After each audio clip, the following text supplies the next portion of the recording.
Hello! I did the thing again where I forgot to open my... I knew I'd forgotten something before I opened the stream. I did this yesterday as well. I did this yesterday as well. I forgot my tracking. Every fucking time. Anyway, there we go. Hi! Hi. We're gonna pretend that scuff didn't just happen. It happens. This is fine. We're just... Why am I... Okay, there we go. Yes. Hello. Welcome to the second installment of the Great DebACE Finger Guns. So, if you haven't seen this before, this is a monthly little thing that I do where I invite on a guest, we pick a topic, and we basically share opinions and talk about things relating to the topic. So this month's debate I say debate, but like, you know, it's going to be more of a discussion because we have a lot of similar opinions. But this month's topic is Danganronpa, and I have Kai Karamba with me today. Yay! Yay! You want to introduce yourself, Kai? Oh my god. Hi, I'm Kai and I'm a guy. I'm very shy. Yes, hi, hello. I sing sometimes and I want to stream a little bit more in the future. And I do like Danganronpa. Yeah. Hey! Hey! We have some interesting opinions to discuss today. But yes, so before we get into talking about the Dangans, the Danganronpa, just Dang a it, quick Grandpa. Dang it, Grandpa. Just a quick spoiler warning. So if you don't know anything about Danganronpa and you want to play it at some point, then probably don't watch this stream yet, because we're going to be going through like a lot of very heavy very spoiler heavy content. We're going to be discussing like stuff from all of the games and like the endings of the games and things like that. So yeah, you have been warned. If you don't want spoilers, then you might want to leave now. Yeah, and if you actually plan on playing the games, Yeah, maybe leave, because the games aren't really fun if you know the spoilers. Yeah. But if you've already played the games, then this is the place for you. Hell yeah. Yeah. Okay. So should we... yes, thank you for the shout out. Stella's doing a good job as my mod. Okay. Oh, hell yeah. Right. So I guess first things first, we just give a quick brief overview of the Danganronpa franchise, just so if there is anyone who is watching the stream and is unfamiliar with Danganronpa and doesn't intend to play it, so is okay with spoilers, then, you know, just a general outline for that. So Danganronpa is basically a series of visual novels it's like a murder mystery, battle royale type of theme. They're all like trapped in a school and they're forced to like kill each other, and otherwise they can't get out of the school. This is a very like quick TLDR of what happens in Danganronpa. Yeah, how else can... Those are like the main elements. You got like a number of students trapped inside a building, or I guess in the second game it's not really a building, but they're like trapped in a place they can't leave because bitch ass Monokuma has like taken everything over and is like, you gotta kill each other, otherwise you can't get out of here. And he provides like different motives for each round, so that, you know, they actually do the killings. Do you know what a majority vote is? That is the wrong game!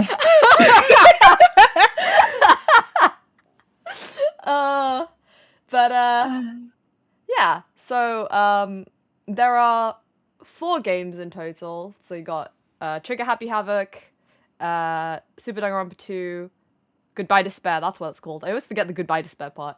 You got Danganronpa Another Episode, Ultra Despair Girls, and New Danganronpa V3. And then you also have the Danganronpa 3 anime, which comes after all the games. Wait, no. Actually, the way you should be playing this is you do Trigger Happy Havoc, you do Super Danganronpa 2, you do Ultra Despair Girls, then you watch the Danganronpa 3 anime, because that wraps up all of those storylines. Then you play V3, and V3 kind of wraps everything else up. Yeah, and I think there's like a bunch of like side stories and stuff as well, but I don't know too much about those. There's some mangas I know, Yeah. and I think some light novels, Yeah. some stuff like that, and also prequel novels. But I only know they exist. Yeah, same. Like I've seen like character names and things that like link to the prequel novels and stuff, but I don't know anything about them, so we're not going to be touching on that stuff. We're just going to be talking about like the main series today. So yeah, did I cover all the basics there? Did I miss anything? I think that's it basically. Yeah. Okay. Oh yeah, the executions. Oh yeah, the executions. So Danganronpa format, basically you have each game has like five chapters. Is it 5 chapters? I think it's 5 chapters, right? 5, Yeah. 5 to 6. 5 to 6 chapters. And each chapter has like the same format. So you have like the beginning of the chapter where like shenanigans are happening. Then you have the murder, someone dies. Then you have the investigation. And then you have the class trial where you like convict whoever you like find who the killer is. You vote for that person. Then that person has their whole execution phase, and that repeats for like 5 chapters until you get to the end, and then like you find the big bad, and like all of the conclusion stuff happens. And yeah, the executions are all pretty fun, actually. Like, the animations for them, I like them a lot. Oh, same. They're so creative. Yeah. Okay. Speaking of which, okay, there's okay, I think. Okay, there's 3 things that oh wait, while I was talking about that, you know what I should have done? That I didn't do. Wait. Oh, I should have while I was explaining the different games in the series, I was supposed to do this. Okay, there we go. Oh yeah, true. Yeah. Oh, funny slide. Okay. Yeah. So, three things that I wanted to start us off with. First being, which one of these is your favorite game in the franchise and why? Should I start? Yeah. Okay. It's hard to decide for me personally. I really like the second game and the third game, like Goodbye Despair and V3. Yeah. In V3, I really like the vibes and the characters. And in the second game, I also like the characters. Yeah. And I like the. I actually like the matters in the third one more, but I actually can't pick a favorite at all because I actually really like the executions in the first game, not and I don't like the others as much. That's interesting. All right. So I stay neutral. You did. God, you got out of answering that. It is really hard because like I feel like the first game kind of establishes the base like whole concept of Danganronpa really well, and then the other games kind of build off of that and just get better each time. But I think for me personally, I just have a special attachment to Danganronpa 2. Just like the characters and the story and just everything. I don't know. I think that's probably my favorite, but I do love V3 a lot because I think V3 was the first game where I didn't dislike any characters. There are characters that I don't really have opinions on, but I didn't dislike anyone. Whereas in the other 2 games, there are characters I actively despised. Oh yeah, there are a lot of characters that are very despicable. Yeah, but V3 didn't have like the horny one like in the other 2, you know. So I mean, sort of it does, but well, it not does, in the same way but as like the other games. it's the other games they were like more scummy. In my opinion, yeah, anyway. I get you. Yeah, you're so right about that, actually. Yes. But yeah, okay. And while we're on this topic, which is your well, we're already getting into spoiler territory, but which is your favorite execution? Oh my god. I actually think I'm gonna be really basic here, and I really like the first one of the first game of Leon because it is really gruesome. Like they just watch Leon getting hit by 1,000 baseballs, and it's so much more grim and dark in terms of tone than the other executions, and it really sets the tone of the game. And after this execution, you know, oh shit, okay, we are in for a ride. But I also really like Kaito's. Oh, that one yeah, made me Kaito. cry. Oh, that one hit me. That one hit me in the feels. Yes. That's one. fair. Yeah. I think for me, I'm gonna be honest, I don't actually remember most of the executions from the second game. Because it's been a while. But I recently replayed, I say recently, it was like a year or two ago, but I replayed Trigger Happy Havoc, and V3 I think I played a few years ago as well. The executions that left the biggest impact on me were Mondo's because I will never get over Mondo Butter. Oh my god, yeah, fucking Mondo Butter, yes. Mondo Butter is so classic. Yeah, funny story. I mean, this might be a bit of a tangent, but like, funny story. I did when I was at university, we had a Secret Santa event, and like in my friend group, and for my friend, I gave them a tub of butter. With Mondo like pasted on it. No! I gave them Mondo butter, and inside the tub I put in like a piece of paper that had like Mondo and Ishimaro on it. No. that was part of their Secret Santa present. That's amazing. Oh my god. Yeah. Iconic. The other one, I would say is Seesaw Man, Mr. Shinguchi. Oh my god. That one I just found really fucking funny. It's so interesting. Actually, I have so many opinions on this execution. Yeah, we will get into that one properly. We will get to that, yes. But yeah, I also thought Kaida's one was really good. That one was like kind of brutal. It is, but honestly, in my opinion, I think Kaito really owns the killing game here. The hardest. Yeah. It does.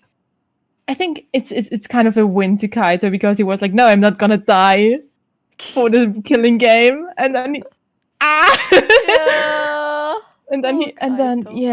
he dies because he's fucking sick and it's so sad. It's so sad, but it's a win in my book. Yeah, I mean, he got to see space, and then he was happy, and then he just... What I've noticed that Danganronpa has done... I've said this from the time I played the first game. Danganronpa seems to love killing off half of every fucking ship. Yeah, for real! Oh my god! The only one where they both are still alive is, like, Naegi and Kyoko.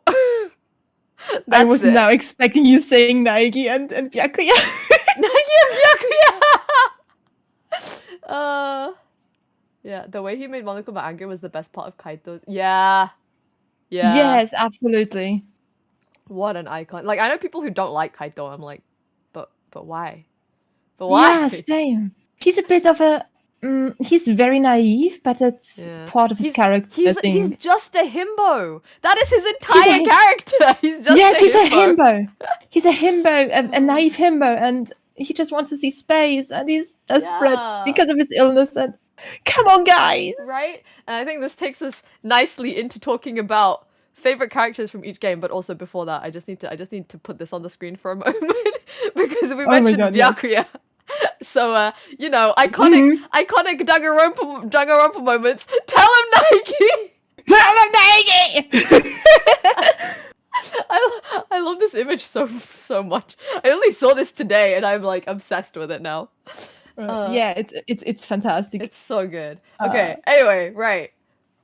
Favorite characters from each game. Oh my god. Starting from Trigger Happy Havoc. Okay, Trigger Happy Havoc. Who is your favorite?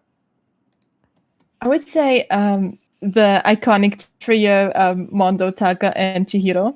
Okay, so yes, you got. But yeah, you can't see my cursor on the screen, can you?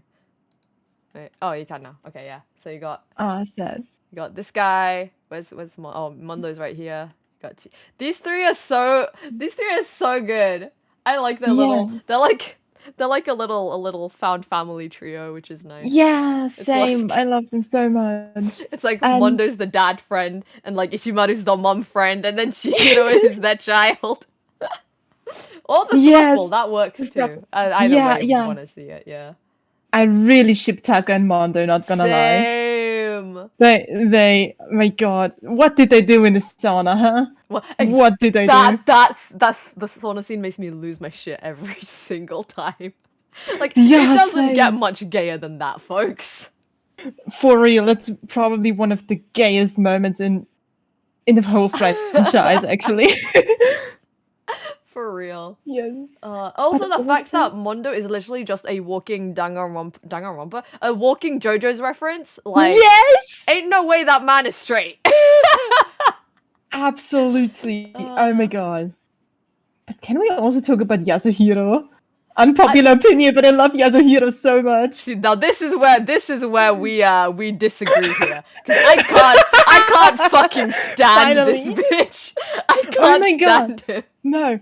Listen, I aspire, as a writer at least, I aspire to write a character who's so genuinely and charmingly stupid. God, you say charmingly, but I didn't find his stupidity charming. I find him insufferable.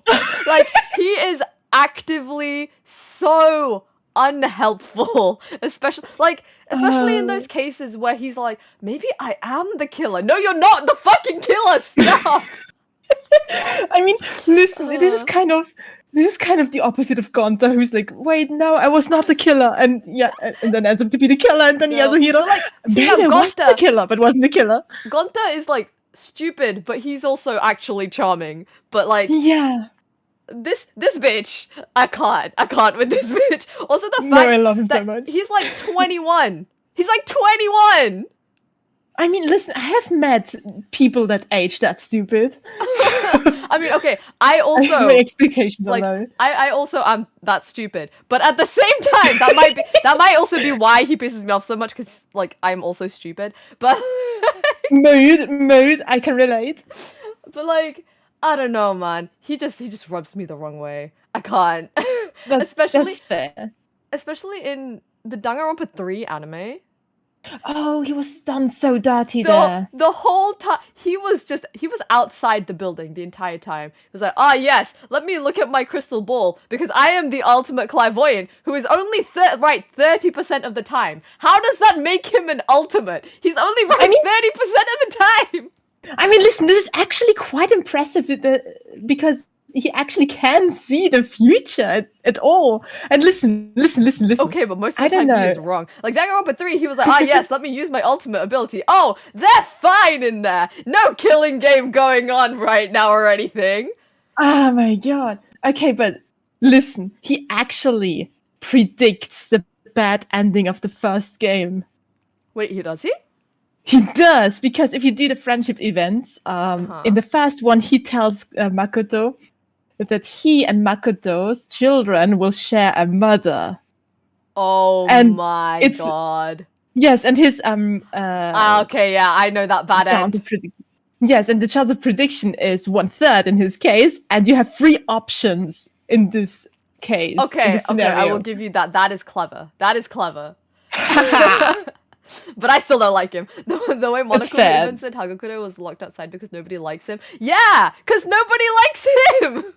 Yeah, they did him so dirty though. He deserves I think it's really funny because that just shows even the creators didn't like him. My god, he's just some dude. He's just some dude. Oh man. He's just some dude.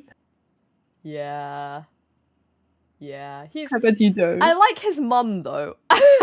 Oh my god, of course. Everyone sins for her. His mum is good. She's helpful in Ultra Despair Girls. Okay, I didn't get to that point in the game. Oh my god, you didn't meet her? Oh, she was great. I mean, I met her, but I didn't get to the point where she got helpful. Oh, okay. She's a MILF, yeah. Yes. But yeah.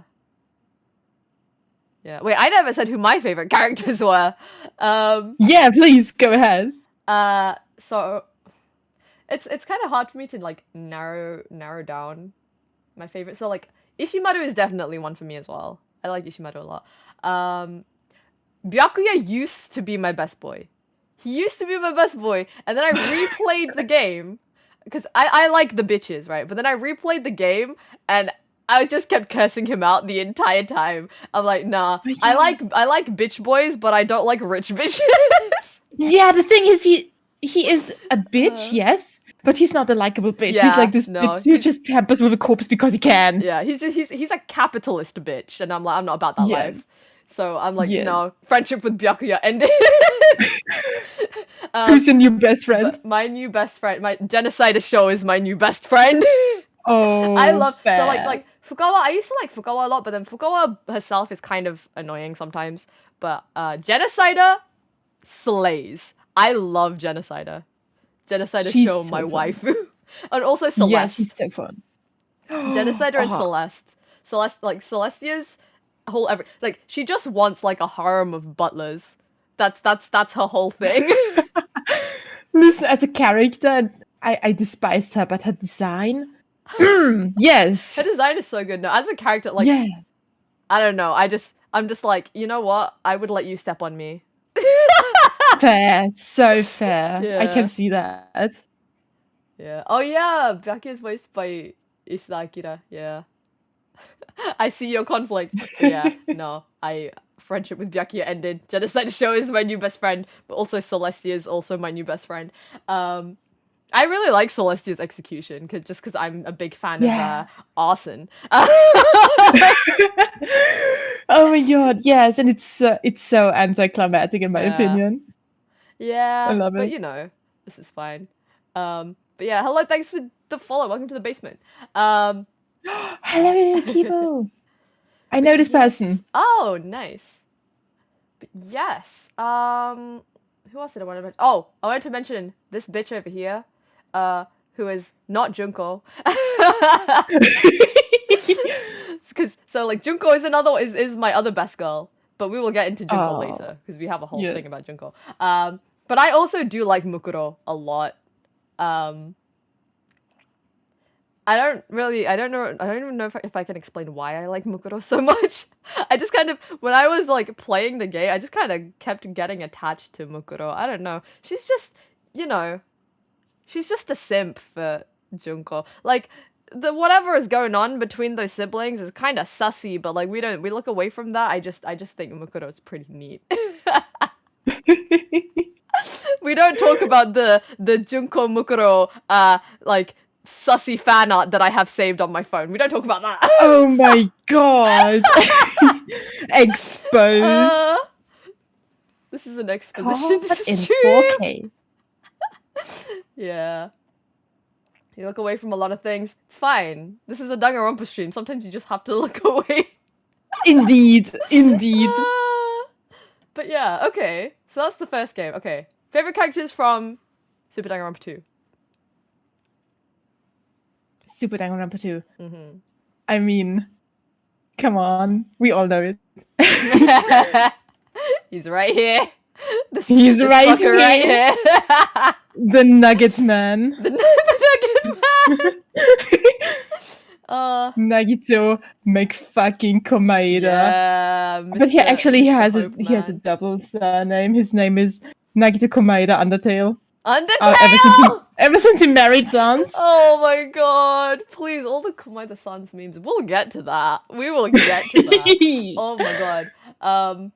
Yeah. Komaeda and his fucking boner for hope. Gundam's my other best boy. I love Gundam so much. Yeah. Also the fact that I always like to point this out, the fact that Gundam's entire color scheme is just the asexual flag. I love that. Oh my god. I never noticed. Yeah. Oh my god. You're so right. Yeah. That just made me love him more. Oh my god. Yeah. You what? I just got some more affection for him. Because of that. I love him so much more now. So, Thank you. The first time I played the game, like Gundam was my first favorite character because like you had the ace colors and then you had the fact that he's a fucking toonie and I love that in a character.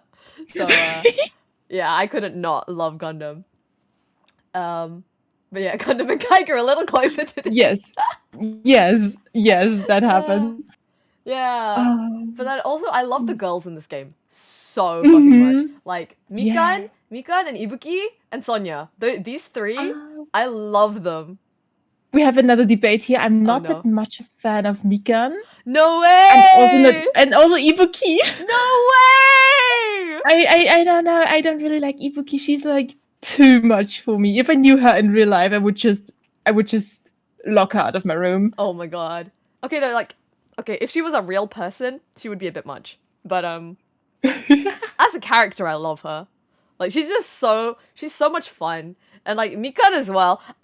Mikan, like when she like flipped in like chapter 3, that's when I was like, oh shit, no, I like her actually.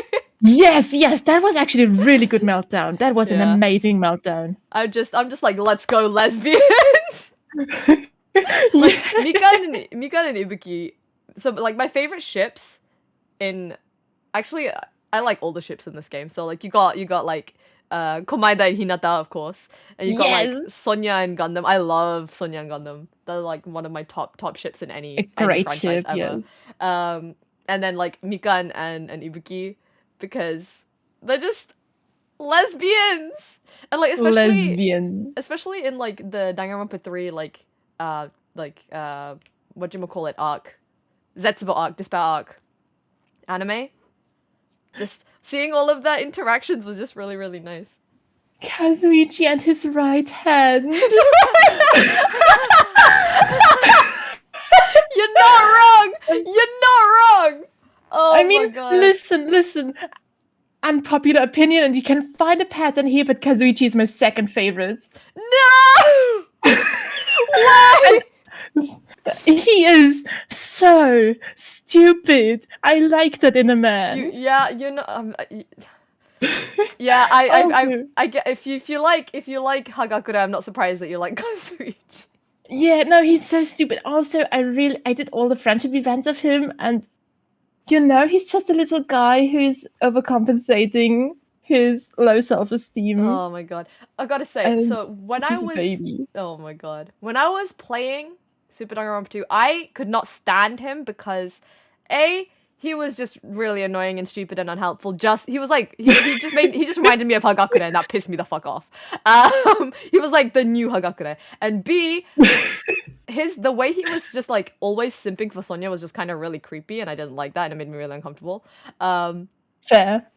But then I watched the Danganronpa. No, okay. Then two things happened, and I like him more than I like Hagakure now. I don't actively dislike him anymore. I'm just kind of iffy about him, but I don't dislike him.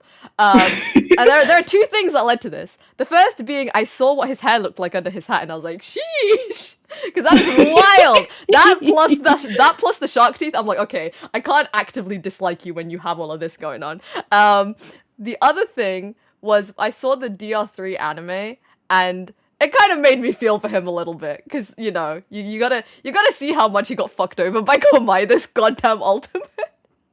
Yeah, I started to feel a bit sorry for him. Yes, he deserves better.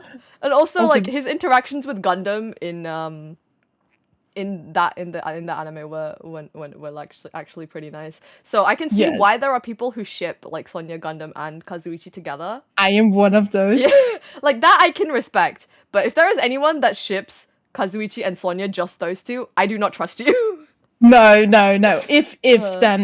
If a Kazuichi ship, then Kazuichi and Gundam. Yeah. Or let me propose a crack ship here. Well, not really a crack ship. Actually, I can see the points. Nagito and Kazuichi. Unpopular opinion. Okay. That would be an interesting dynamic. That would, because the only interactions I remember between these two is just whenever Kazuichi got fucked over by Nagito's luck. This and the OVA, because the OVA actually kind of represents Nagito's subconsciousness, and the fact that he especially gravitates towards Fuyuhiko and Kazuichi. It kind of tells me that he has a certain affection for those two.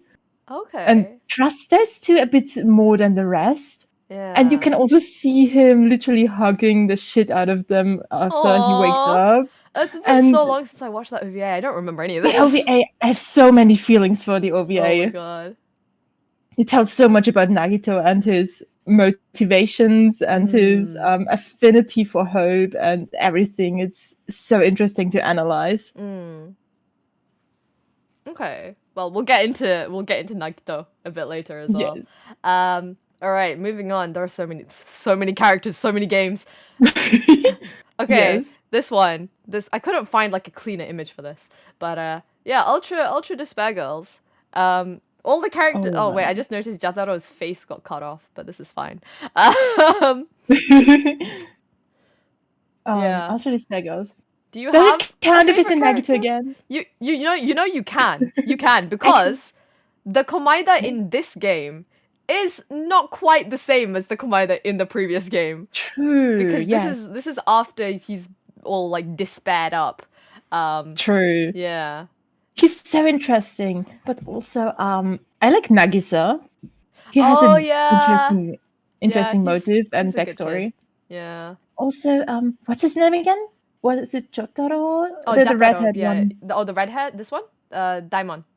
Daimon. Yeah. Actually, I like all the kids. Actually, they all have really interesting backstories, and they all explain so well. Yeah. Why they are the way they are. I like the kids a lot. I think my favorite is This is not going to be any surprise to anyone who knows that Junko is my best girl, but Monaca is my favorite child. Stella can't stand Monaca. Monaca's my favorite child. Especially because in the Danganronpa 3 anime, there's just that one scene where she decides, you know what? Because Junko's whole thing just put her off so much that she has decided, she just goes, I'm not about this life anymore. I'm going to space to become a NEET. I'm like, you know what? I respect that so much. Fair. Actually, yeah, fair. That is my favorite Monaca moment. But also Genocider in this game is great. Yes, totally. The dynamic between Komaru and Fukawa/Genocider is just, it's so good. I'm here let's go lesbians. I was gonna say, yeah. Your Honor, they are lesbians. They are. And finally, well, almost finally, V3 characters. Yay! Lesbian throuple. Yeah. Oh, good. Lesbian throuple. Oh my god. V3. Where do I start? We have the same best boy. We do. I mean, it is this man right here. Or boy? Do we have the same best boy or boys? Because I have a lot of best boys in this game. That's true. You got this seesaw man right here. You got this little clown gremlin right here. Yes. Also, Gonta is a big fave of mine. Oh, Gonta's cute. I love him. He's so adorable. Also, Shuichi is one of my best boys. Shuichi's cute. I will never get over the fact that this kid has his hat on. End of chapter 1 happens. Takes off his hat. What do we have here? A fucking ahoge. He was the protagonist all along. Yes. Oh my god. Yes. This is the big reveal. The ahoge. The ahoge. I'm like, so that's why you were wearing a hat, so we wouldn't suspect this. Yes. Oh god. My god. It's a time. Well, I like to call the ahoge, because it's the protagonist of the game always has the ahoge. I like to call it the hope game. Oh my god. That's why Komaeda has so many of them. Right? Look at some of these fuckers. Look at fucking Rantaro over here with his double ahoge. Yes. Maybe he was the protagonist in the previous game. Maybe. Yeah. And that's why Keyboss is so big. God, yeah, no, it's just a fucking lightning bolt at this point. I'm just yeah. And then I'm also a big fan of Miss Iruma Miu over here. I love her. She's such a problem, but I forgive her for her sins. Oh my god. I can respect that opinion. I don't share it, but I respect it. I like her interactions with Kokichi when he owns her. Yeah. Oh, it's so funny. And he calls her she like a owns him too. nympho slut, and she starts drooling. She's like, say that again. My favorite insult of her is literally you fucking abortion or something. Oh my god. No, I think didn't she say something? Oh, there was this one thing she said, or someone said to her, and I thought it was the funniest fucking shit, and I forgot what it was. The cum bucket thing? Yeah, that one! The cum bucket! Oh my god. The unused sprite for holding a blurred out dildo. I know I feel like I've heard of that. I feel like I've heard of that. Oh my god, it's so cursed. I love it. It's literally a pixelated dildo. I feel like she is the embodiment of every horny Danganronpa fan in like the actual fandom. Just compiled into one character. That is Iruma. Yes. Yes. She's great. Also, I gotta say, I love Maki. Yes, Maki. Especially when her twin tails go all Super Saiyan. Yes. That's my favorite sprite of her. So powerful. God, I love her. And also the fact that she did what she almost did what like Kirigiri did in the first game, because like Kirigiri didn't know what her ultimate was for the longest time because of amnesia, and then Maki kind of just hid her ultimate for like, because she said she was like, she said she was like the ultimate child caregiver or something, right? Yes, child caregiver, and then she said the assassin. Yeah, and she came up with that because she took care of children in the orphanage she grew up in. Actually, good idea. She's so big brain. She has all the brain cells in this game. She has all the brain cells that everyone else lacks. Yeah. Well, I mean, Kokichi also has some that he doesn't want to share. He's hoarding the other brains. There's two brain cells in their school. One is with Maki and the other is with Kokichi. Yes. You didn't like her at first? Maki, I was like kind of neutral about Maki at first, and then she became one of my favorite characters after we found out she was actually the assassin, and she became more like relevant to the plot and everything. Yeah, same here. Also, like the Maki Kaito ship, it hurts me. Yeah. Yes.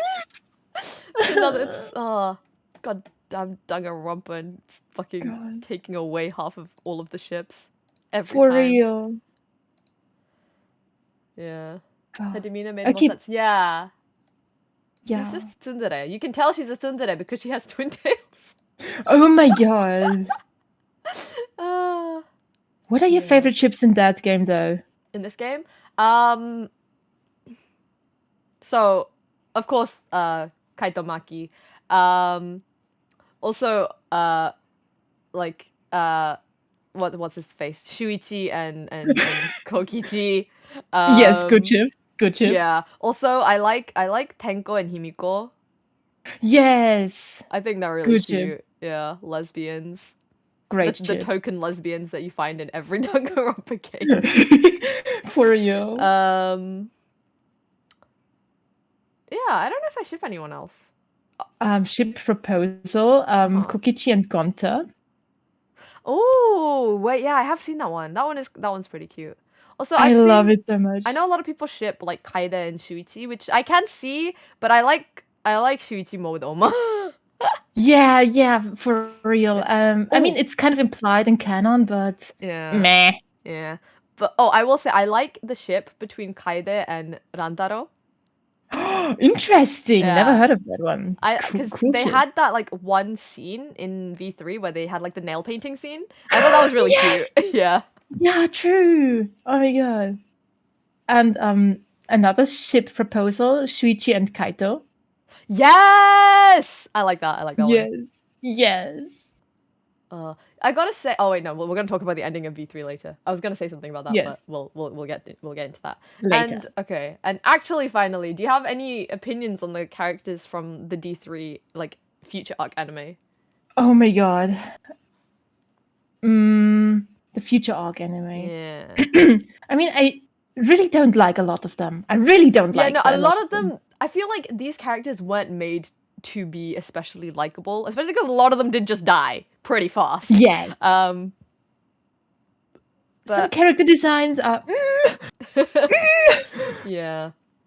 Like, wasn't the one in the middle like a robot or something? Yes, it was. She was hijacked by Monica. Like she was killed by Monica. I remember now. She was killed by Monica, and then Yeah. she had a robot of her to infiltrate the killing game. Yeah. That was actually kind of interesting. Oh, a character I really hate in the future arc is but I don't despise her story or her character. It's more like the portrayal. Is the what's it called, pharmacist? Because no way, she's my best girl. Yeah, the thing is, I would love her if they didn't give her this weird ass magic potion shit where she turns into some She-Hulk. Oh yeah, that happened.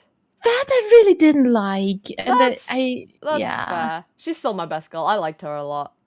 I can see that. I would like her so much too. But I think my favorite here is the boxer. Oh yeah, Jizo. I was so sad about him because the whole backstory with him. Yes, and when Junko literally threatened to out him. Yeah. God. That was so evil. It's so fucked up. But I also find it really funny that the reason that the whole tragedy happened was because this man was gay for his best friend. I found that fact so funny. I never saw it that way, and I can't unsee it now. Holy shit. You're welcome. But yes, we do love canon gays. Yeah. That's so true. Danganronpa giving us the queer content that we deserve. Truly. Okay. So, if we focus on some specific characters, should we start with Mr. Hope Man himself? I think that's why we all are here. So it is in the title of the stream. So, if you are unaware, which no one who is watching the stream should be unaware, especially considering the title, this is Komaeda Nagito. Really? I've never seen this man before. Well, now you know. The more you know. The many faces of Komaeda. Fingers in his ass. Yes, I see you are a man of culture as well. Oh my god. Yeah. So Komaeda is a bit of an icon in the community. Even I think people who know nothing about Danganronpa will know who Komaeda is just because he is like that much of like a meme figure at this point. But a lot of people have like a lot of very differing opinions about him, especially considering his actions in the second game, because everyone's like, oh yeah, he's really fucked up, and he was like, blah, blah, blah. I don't even know what arguments people are making against him, because I genuinely don't understand, because I am a firm believer that he actually did nothing wrong. So, like, everything he did to help, like, his classmates get out of that situation.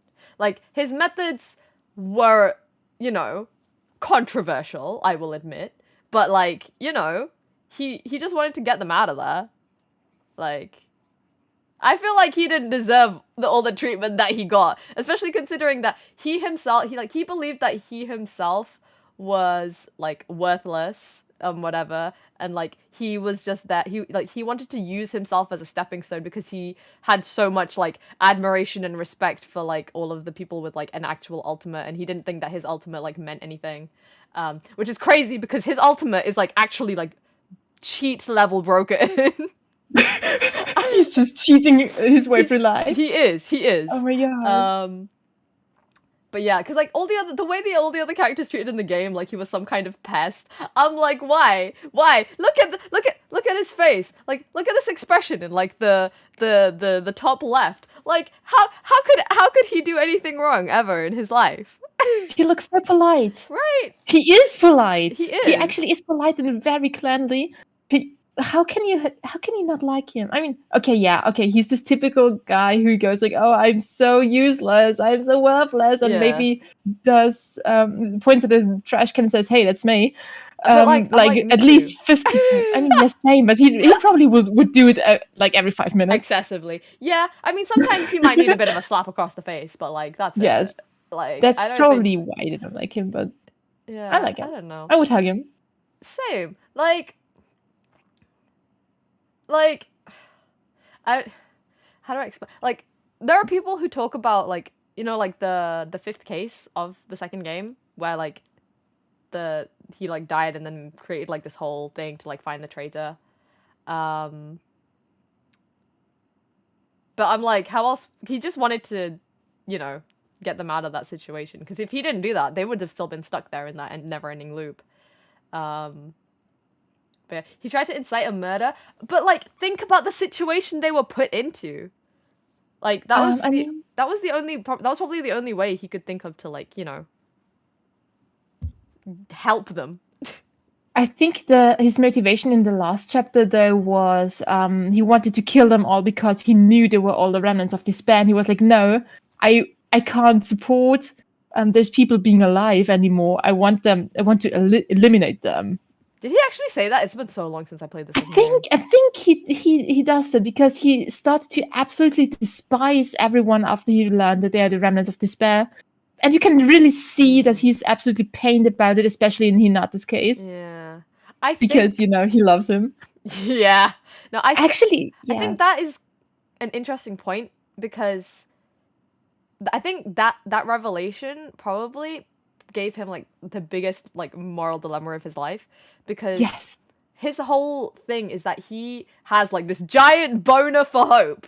like that makes up everything about it. Like 90% of his personality is his obsession with hope.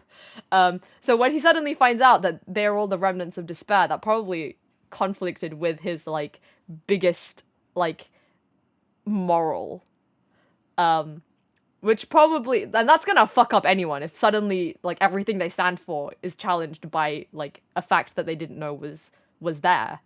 And then suddenly you're told that this is the truth, and you're like, what do I do with this information? Yes, I think it's actually really interesting how he copes with it, because it's just total aversion and literally insulting, especially Hinata, so much. Yeah. And then when he tries to talk, when Hinata tries to talk to him, he literally hesitates. And he's like, no, I can't talk to you. I don't want to talk to you. Yeah. And he's like, he hesitating, like there are literal dots everywhere, and I'm like, it's painful. Like if you take it at surface level, you might be like, oh, why is Komaeda such a bitch? But if you like look at what's actually going on in his mind, you like think about what is causing him to act this way, it goes a lot deeper than that. Yes. He's such a well-written character, and it's so interesting. You can always find something about him. Yeah. But the fandom has just turned him into this. We have many Komaeda memes. It's one of the staples of the Danganronpa fan community, I think. Just all the Komaeda memes. Wait, I'm actually literally in the way of this one meme. Wait, can I? Me too. Wait. That's just bold Komaeda. If I like move myself out of the way, so you can see Komaeda holding Komaeda while Komaeda and Komaeda watch. Some iconic images here. Very. Yeah. But balls. I don't know. I don't know how this happened in the fandom with Komaeda. I think, I don't know. He's such like an iconic character. That it just led to this, I guess. Did any of you guys follow the Komaeda Reviews Top 10 channel when it was active? I did not. I don't know what that is. It kind of rings a bell, but I don't really remember anything about it. You may enlighten us in chat if you feel like it. But yeah. Oh, something I forgot to mention about Komaeda. Yes. One of my favorite things about him is the way he laughs when he's unhinged.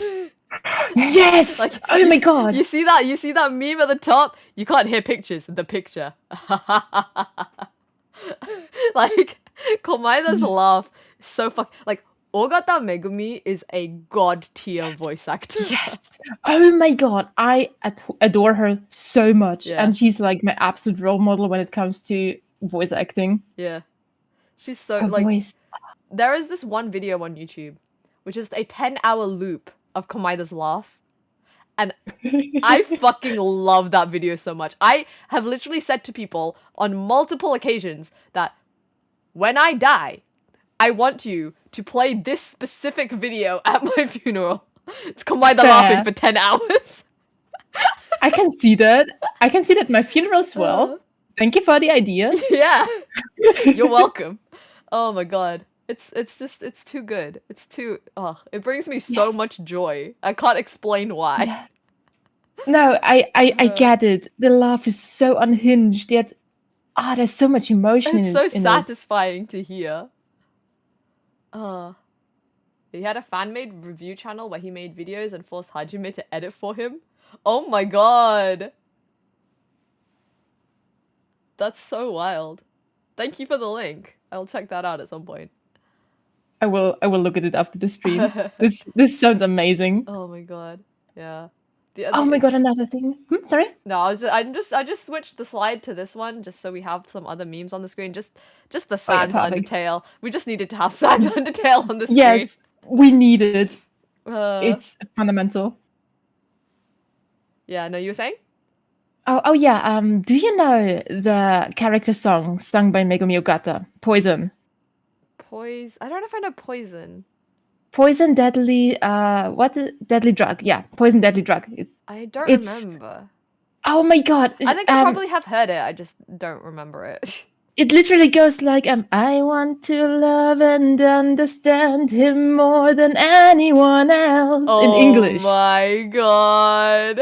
It's so good, and that's in my opinion, one of the pieces of evidence why Komaeda is in fact canonically gay. Yeah. Like you can't deny it. He is canonically gay, and I think it was really in the intention of the creators for him to be homosexual. I agree. I big agree. Like yes. Like you just look at this man. There is no way he is straight. There is no heterosexual explanation for his existence. Exactly. And the thing is, in Danganronpa 2, basically every male character is simping for some girl. Somehow, like we have Gundam and Kazuichi for Sonya. Hinata is a little bit simping for Chiaki, and so on and so on. And the only guys who don't simp for girl are Nekomaru, who is in fact literally modeled after the Japanese stereotype of a gay man who's overcompensating masculinity, and Hinata and Komaeda. He's also not simping for girl. Instead, he's literally simping for Hinata so badly, and it's amazing. God.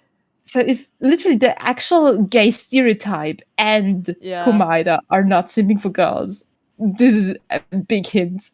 Yeah, no, that's true. That's a good point. Headcanon Nekomaru as Aero Ace. I can also kind of see that. I can see that. Yes, absolutely. I kind of headcanon him as gay Ace. Because I don't know, he really strikes me as a gay man. Not only because of the stereotype, but also because I don't know, he just has this gay lesbian solidarity vibe for me. Yeah, that's fair. How he helps out Akane, even though I really don't like Akane, but you know, I feel like everyone always like slanders Akane or just forgets about Akane. Like I see so many memes and like almost every character is there except for like Akane. I'm like, where did she go? Why does everyone neglect her? I think it's kind of her portrayal of the starving orphan. And then also in the anime, I really don't like how her only character trait is just food. That's true. Like she's literally just food and boobs. That's all she is, in my opinion. And this is so sad because she could have had so much potential. Yeah, that's so sad, like, actually. And she looks a bit like her Aoi. Personality a lot because she's really fun. I just wish they did more with her. Yeah, exactly. She would have had an amazing personality if they actually did more with her. But she feels like we had this big-breasted sporty girl in the first game. Let's have another one. Yeah. That kind of is the vibe she gives me. Yeah, I can see that. Sadly. Also, before we move on from Komaeda, I need to mention. Wait, she talks more about herself in the free time events. Otherwise, yeah, that makes sense. But yeah, one last thing I want to mention about Komaeda.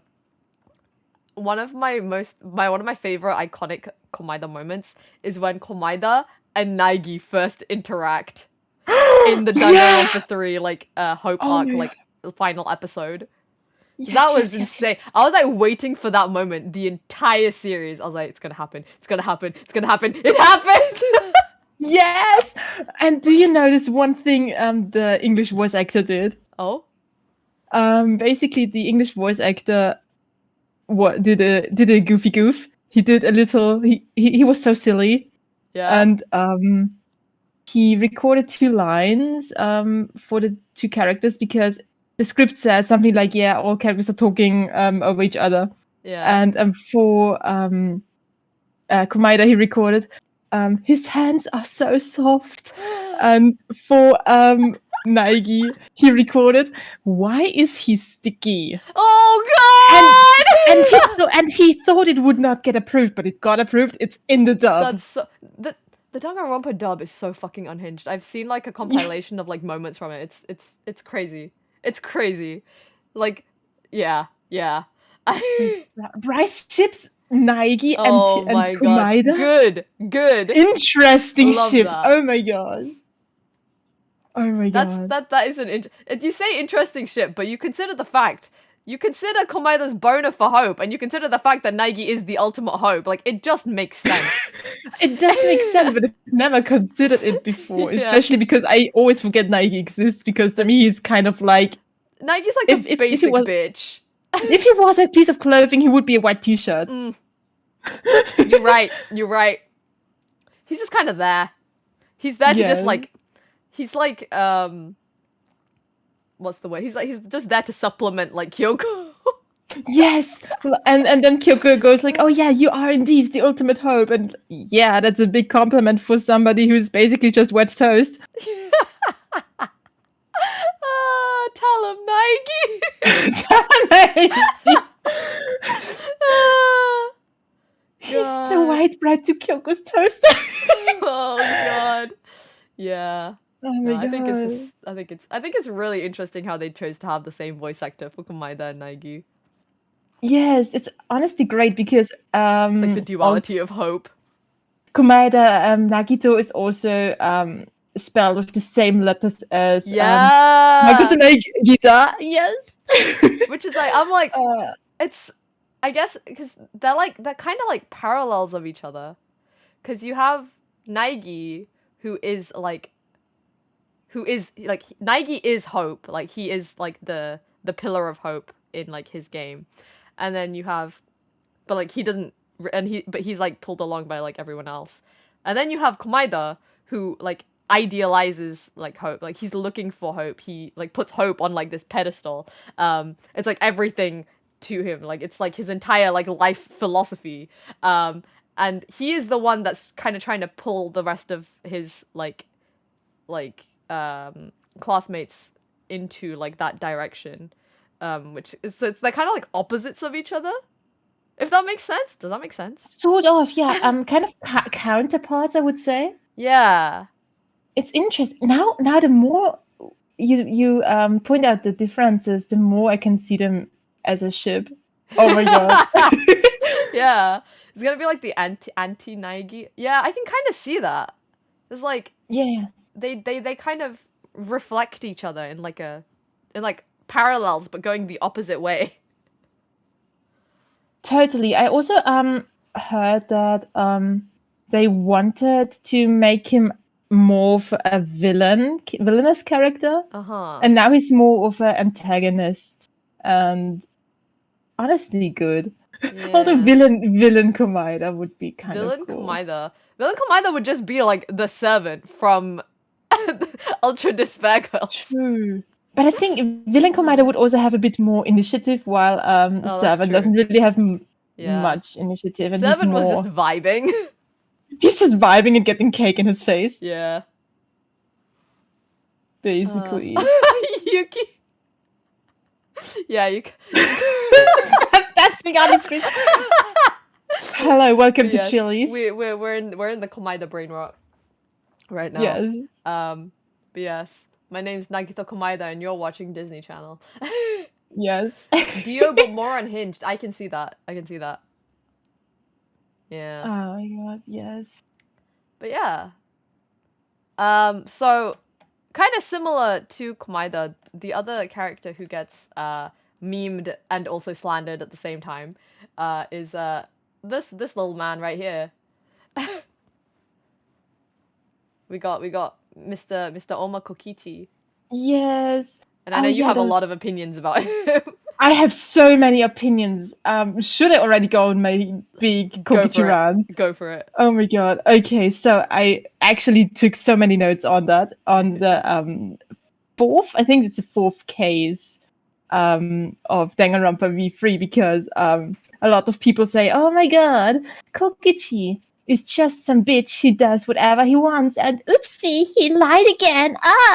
But actually, if you look a bit closer at him, you can see that he has a very clear motive, and it's actually a good motive. Oh, by the way, if I ramble too much, please stop me. I got you. Okay, so here, my argument is that Kokichi actually really cares about both the cast and especially Gonta, and especially Shuichi, but I'm focusing on Gonta now. And like, for the people who didn't play V3, in the fourth case, Kokichi and Gonta cooperated to kill Miu, because Miu had planned to kill Kokichi.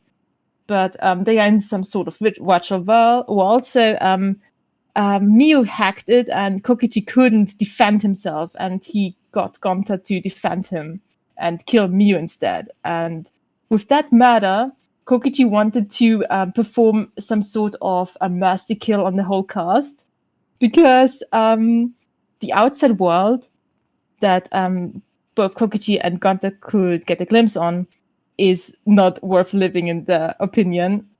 And wait, which slide is this? I can't read. I'm 19 years old and I've never learned how to read.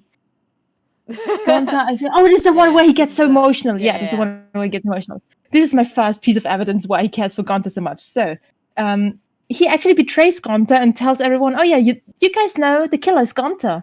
And everyone in the fandom, or I've seen a lot of people in the fandom say, oh my god, if he would have cared for Gonta, he wouldn't have betrayed Gonta. But I personally think he did that because he thought no one would believe him if he said Gonta is the killer. And he is so desperate for Gonta to defend himself. He gets so angry when Gonta just keeps saying, I don't know what's happening, because Gonta lost his memory. Yeah. And I feel so sorry for the both of them in this scene. This entire case was just really like painful. It's so heartbreaking, yes.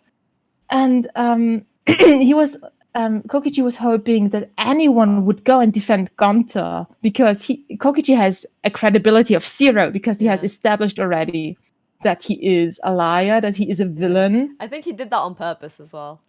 Yeah, he did it on purpose, yes. And if we go over to the next slide, please. Yeah. Thank you. Here we can see all the arguments he throws at everyone when he goes this made me so sad. Yeah, where he goes like, I'm just a villain. It's my role to play, and I would have taken the initiative if I had the possibilities to do so. And a lot of people aren't sure if he was honest here or if he was lying again. Yeah, I think this is one of those rare moments of honesty that he showed. Absolutely. Also because those sprites are never shown ever again in the whole game. Those expressions he exclusively shows in this moment. And it's so heartbreaking. And only then later, which we can see on the next slide, he covers it up again. Like, we have a contrast here between Kokichi literally sobbing and weeping and being so sad about Gonta getting executed. And then we have him covering all up again to uphold his image of being the villain. Thank you for coming to my TED Talk. I completely agree. Like, you could not have said that better. Like, so many people seem to want to reduce Kokichi to just being this, like evil gremlin liar. I'm like, but there's so much more to him than that. Like, he's behaving like this for a reason. Like, he genuinely cares about the others. He wants to get them out of here. And I guess for some reason, the only way he could think of doing that is, like, in a similar way to, like, what Komaeda was doing. He, like, took this specific role upon himself so that he could, like, try and manipulate the situation to get them out of there as best as he could. Absolutely. Yeah, what was his actual ultimate again? I forgot. Ultimate Supreme Leader. Yeah. But he actually was not a real Supreme Leader. Yeah, he just had, like, his little, like, found family. Yeah. Which was, like, finding out about that, it broke my heart, man. Like, he just... Same! He's just a child that just cares about his, like, friends and his family, and he just wanted to, like, get back to that.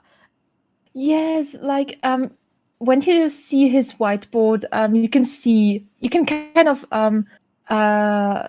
deduce that he had probably a really hard childhood because he's so suspicious of everyone but Shuichi, because he noticed, oh, Shuichi is smart, and he is so adamant on believing in people, so maybe I can trust him at least a little bit. Yeah.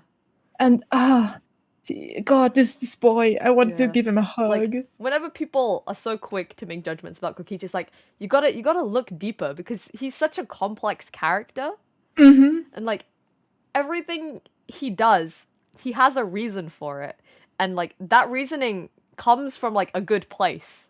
Like, he's just trying to do his best. And, like, especially the case where, like case, was it 5? Like, the one where he dies? Yeah, 5. Like, oh my God. That hurt me so much. Like, same. He got pushed to the, like, he gave himself this role. Like, he gave himself the role of being, like, the villain of the group. But, like, and, like, everyone else just kind of kept pushing that, and, like, he got so far into it. Like, you see, like, him, like, flipping the switch after like, Gonta dies, like, in this screenshot here. And that's, like, he's, like, you can see him slowly get more and more, like, go a bit more off the rails. Like, his mental is not doing well. And, like, you can't blame him for that. But, like, they've been put in this situation, and the way everyone has been treating him as well, it's, like, that's not his fault. Yes, like, honestly, this is so interesting to me, especially since I'm actually going through teacher training, and I've written an essay about exclusion. Oh my God.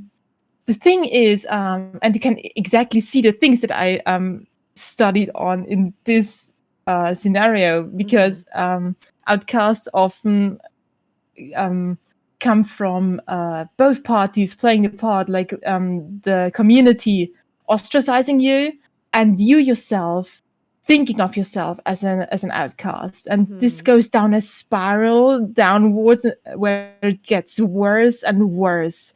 And you can literally see that in Kokichi. Yeah. Like, he literally ostracizes himself at some point because he knows, oh, everyone hates me. Yeah. It doesn't matter if I die. Over the edge.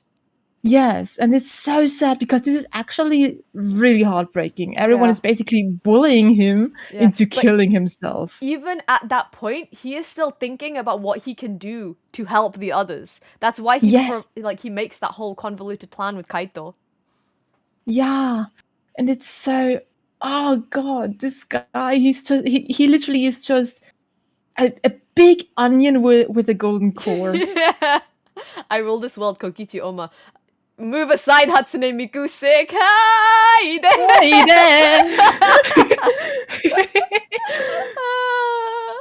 God, he's so... Like, he deserves so much better. For real. Like, when I see people who say they don't like this child, and they give me reasons that can be disproved with everything that we've just said right now, I'm like, sit the fuck down! Yes. Sit down and listen to this child's worries Yeah. through the lines. Like there is so much to him. Yes, God, he literally just has a good heart and hides it away under so many layers, and I'm so sad about it. He deserves to have the space to show his true self. Yeah.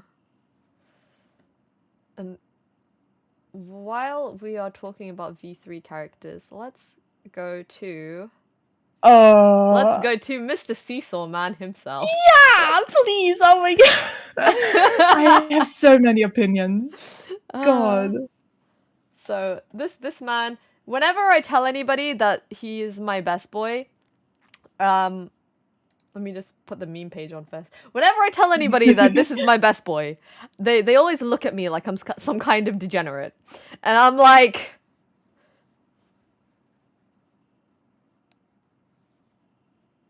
I don't have words to respond to that with. But like, you know, like, unlike Komaeda and Kokichi, I can't genuinely say that he did absolutely nothing wrong, because he did kill 2 people. But he killed more. He killed almost 100 people. He killed almost one. He is a serial killer.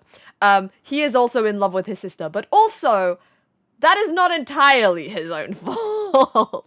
Honestly, I think there is so much more behind that. So much. Like, he's not just a funny seesaw incest man. I mean, he is a funny seesaw incest man, but he is also so much more than that. Oh my god. I just have a really big theory about him and his sister. Because I think that his love is not really actual love, but more of a trauma-based obsession. Okay. Because you can see in some instances, like the screenshots here, how he kind of imitates his sister when he gets very insecure, and I think this is sort of a coping mechanism of losing his sister, who probably manipulated him a lot, because his imitation shows her being extremely bossy and very. She tells him a lot of things that he mustn't do. She's the gatekeep gaslight girl boss. The gatekeep gaslight girl boss, and I can imagine that she kind of abused him a lot into manipulating him to be somehow, I don't know, her I don't know. I don't want to say servant, but like I get what you mean. Isolating him and making him dependent on her. Yeah. And that's while why she's he's dependent so on him. obsessed with her. Even that's why he's so obsessed with her, yes. Exactly. And you can also see him when he talks as his sister, that she also gives him a lot of compliments, and that's probably what he would have loved to see from her. Yeah. And he either did not get this assurance, or he got it actually in an attempt of her to make him even more dependent on her. And now he's the shocker. My theory of his execution. I think that the execution we see is only half true and half what he sees in his last moments of death. Okay. Like some sort of delirium.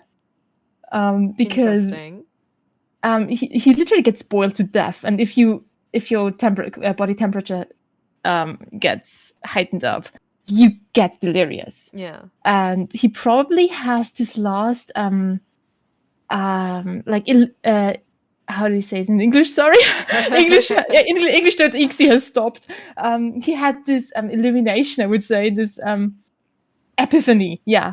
How he probably realized in his last living moments that his sister was absolutely abusive, because he saw all the criticism from his classmates. And he dies in absolute agony, because he then realized, wait, I am dying for an abuser. Yeah. I actually don't want that. And and he gets basically quote unquote banished as a metaphor for him having an absolute agonizing state of mind during his death. And the sister helping with the banishment is his realization that she was abusive and actually never truly loved him in the way he expected her to love. Interesting. I can get behind. Yeah, no, I can see that. I can see that now that I think about it. Thank you. I also. No, I was gonna say I just remember just finding that execution just really funny at the time. I didn't think too deeply about it. I was so confused because I was like, how are ghosts a thing in this universe? And I was like, maybe there's more behind that. Yeah, because that how actually could makes this show sense. the afterlife? Yeah, and I'm not sure. Right, it has been some time ever since I played the last game, but I think they never really show this part of the execution ever again in the rest of the game. But I'm not sure. Don't quote me on that. But if they didn't ever show it again, it only showed the part where he got boiled to death. Yeah. Then this would actually support my theory. That's true. That's so interesting to think about. Damn. Thank you. I like to think a lot about the Seesaw Man. Yeah. I mean, like that's to so think valid. about it. I love the Seesaw Man. Me too, and I love to think about any sort of things that could not excuse but explain his actions. Yeah. He is like, I will not say that he did nothing wrong because he did do things wrong, like unlike the other two, where they made some mistakes, but I will still say they did nothing wrong because yeah. But you know, he's a good boy. He tries. He tries. He's just very enthusiastic about sequels. I mean, I think he actually had a good intention, but yeah, he gets a gold star for trying. Yeah, I mean, his intention was to just kill people for his sister to have quote unquote friends. I don't know. He's kind of unhinged. But absolutely. You know, sometimes we love that in a man. It's the thought that counts. yeah. But yeah. We have in the chat a theory. You what? We have a theory in the chat. I have a theory that he was so broken mentally that he killed his sister and doesn't realize it. That would be interesting. What if the sister was a cult leader? Ooh, now we're getting into interesting territory. Some of the like if she was a cult leader and she like basically brainwashed him, that would explain a lot. Yeah, that would explain honestly, so much. But I wouldn't be surprised about her just brainwashing or / manipulating him into absolute obsession either. Yeah, that's true. Like, I always was super rubbed the wrong way by how he portrays his own sister, and basically it could be a mirror of what he saw from her, and that's just commands. And you mustn't waver. You mustn't do this. You mustn't do that. And he's so obedient about the commands he gives to himself about it as a sister. Which also shows again, oh my god, he was so obedient, he was so manipulated. Please help this man. It's so interesting to think about. Just all these characters just have so many facets to them. I feel like that's why I like the cast of V3 so much, because like the first game had some like fun characters. Second game, the characters got a bit more complex. Third game, they got even more like complex. There's so much to like each of them. Yeah, absolutely. It's crazy. Yeah, there's just like, if we talked about every single character from V3, we would be here for days. Absolutely. I'm just so sad about everyone just saying, oh my god, the third case of Danganronpa V3 is the weakest. Oh my god, it's such a lazy case. It's such a lazy villain. Such a lazy murderer. And I sit here like, excuse me? It's actually my favorite case in V3 after the Kokichi case and both Kokichi cases. Like, I cannot choose a favorite or a second favorite because I love it so much. It's so good. Like, I think gameplay wise, I think V3 is probably my favorite. Even though they do, you know, I mentioned this before the stream, but the way V3 just like added more mechanics but didn't take away any of the old mechanics, like just get Hangman's Gambit out of here. Just let it leave. Yeah. Go away, never come back. Let it die. Live and let die. Yeah. Oh my god. Oh god. Yeah. Okay, there are two more like just general character focused things. We had 3, I think, because we also have we have 3. Yes. So we got Miss Enoshima Junko, except on the left here we have Mukuro, on the right we have Junko here. So, you know, the first death of the first game of Danganronpa was, everyone was made to think it was Junko, but it was actually Mukuro. And then, you know, so that Junko could, like, stay hidden and, like, all that stuff, blah, blah, blah. I think Mukuro's death is really interesting because you can see the genuine shock on her face when it happens because Mukuro and Junko planned this whole thing out just with the two of them. Because like when Junko came to this, like, you can see in the DR3 anime, like when they like first come to the school and they're like ready to like, you know, fuck everything up. Because Junko's like the ultimate despair or whatever, and like Mukuro's there like, yes, ready, like she's there simping for her sister, ready to do anything that she asks of her. So of course when Junko's like tells her the plan, she's like, okay, and they like set everything up. She infiltrates as Junko, but then when Junko kills her, that's like, she's like genuinely like shocked about that. That was not in their original plan, and a lot of people. Well, I'd say a lot. So the people I've talked to about this are always like, yeah, I don't even remember the argument that they made. But basically my argument is that I don't think it really matters that she was kind of shocked about that, just because Mokuro was such a simp and such a masochist for her sister specifically that I'd say she would have probably had no complaints about being killed like that. I mean, I think it was if it would have been discussed beforehand, she probably would have played along. I agree with you. Like, but I guess Junko wanted to keep that genuine shock factor. Probably, yes. No, I think she actually mentions that it was just done spontaneously. Yeah. But my god, it's so true to think about. Like, Mukuro as a character is just, I wish we got to see more of her as just herself. Yeah, totally. That would have been nice. For real. But I honestly am just so shocked about the fact that she literally performed a lobotomy just for Junko on people.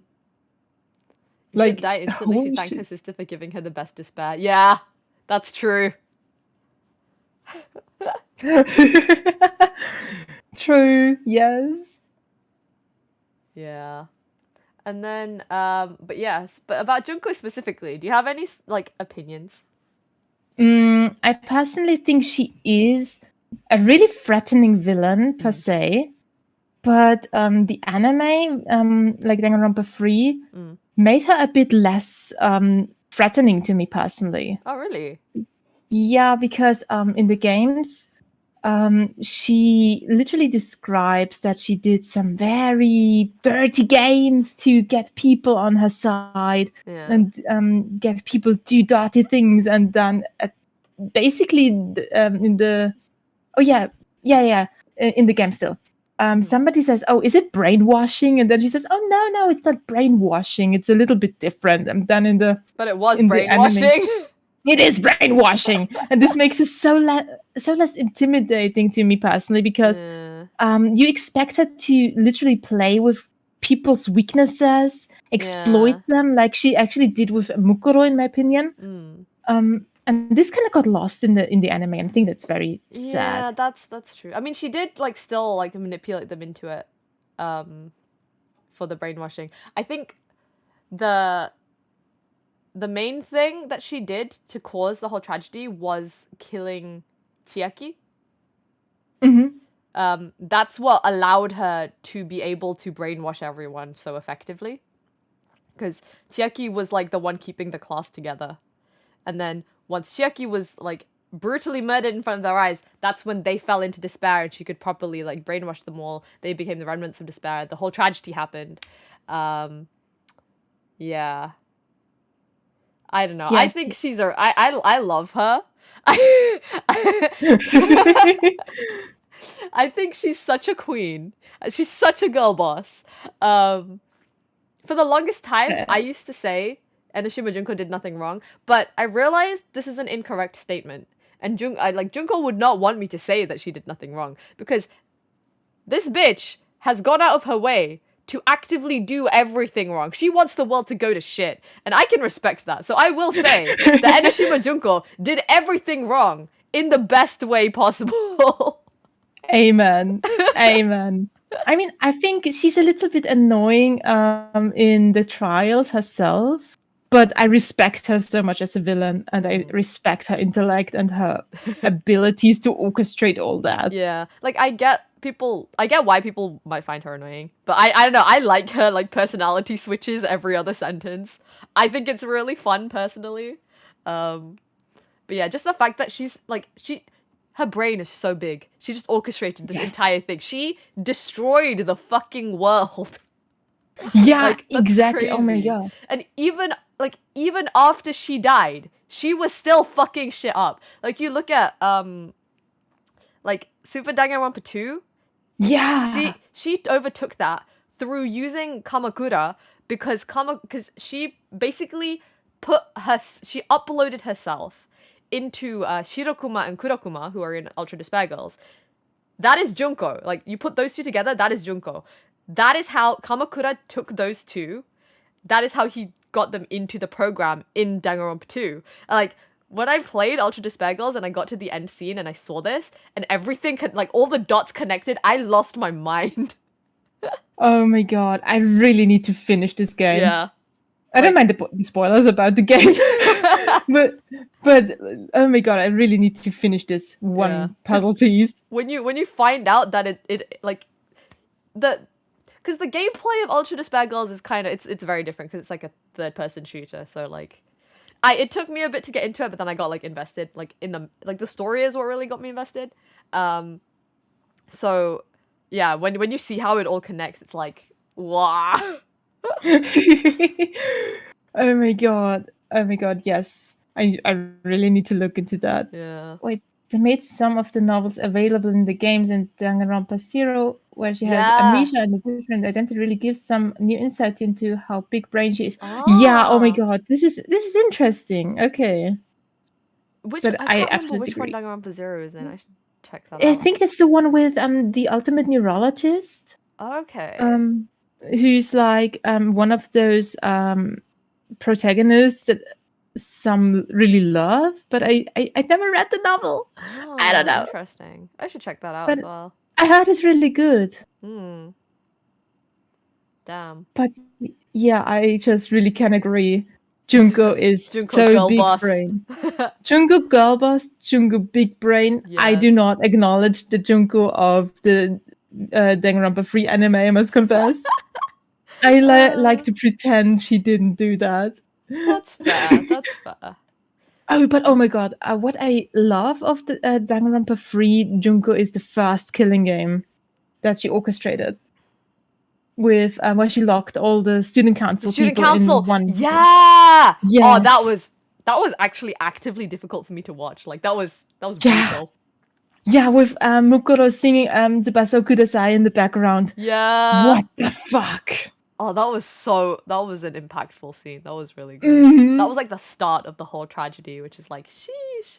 And that's where you really see like what a master manipulator Junko is. Yes. That part was phenomenal. Yeah. Oh god. I love her. What a queen. And then we have Junko as like being this girl boss, and then we have fucking Mr. Kamakura Izuru, this man who doesn't give a shit about anything. I don't understand his deal. Does anyone understand his deal? Please explain to us, because we can't. Like, from what I remember, at the end of Danganronpa 2, it's like, because Hajime was like a normal core student. He didn't have an ultimate.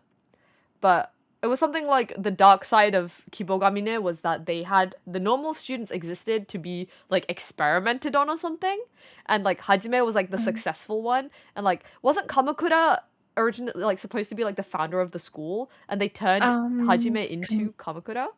Isn't that what happened? So basically the reserve course students were there for making money. Like they had to pay fees to attend Hope Speak Academy, so they had some cool name in their CV. And Hajime was asked to perform at an experiment specifically because I think his parents couldn't.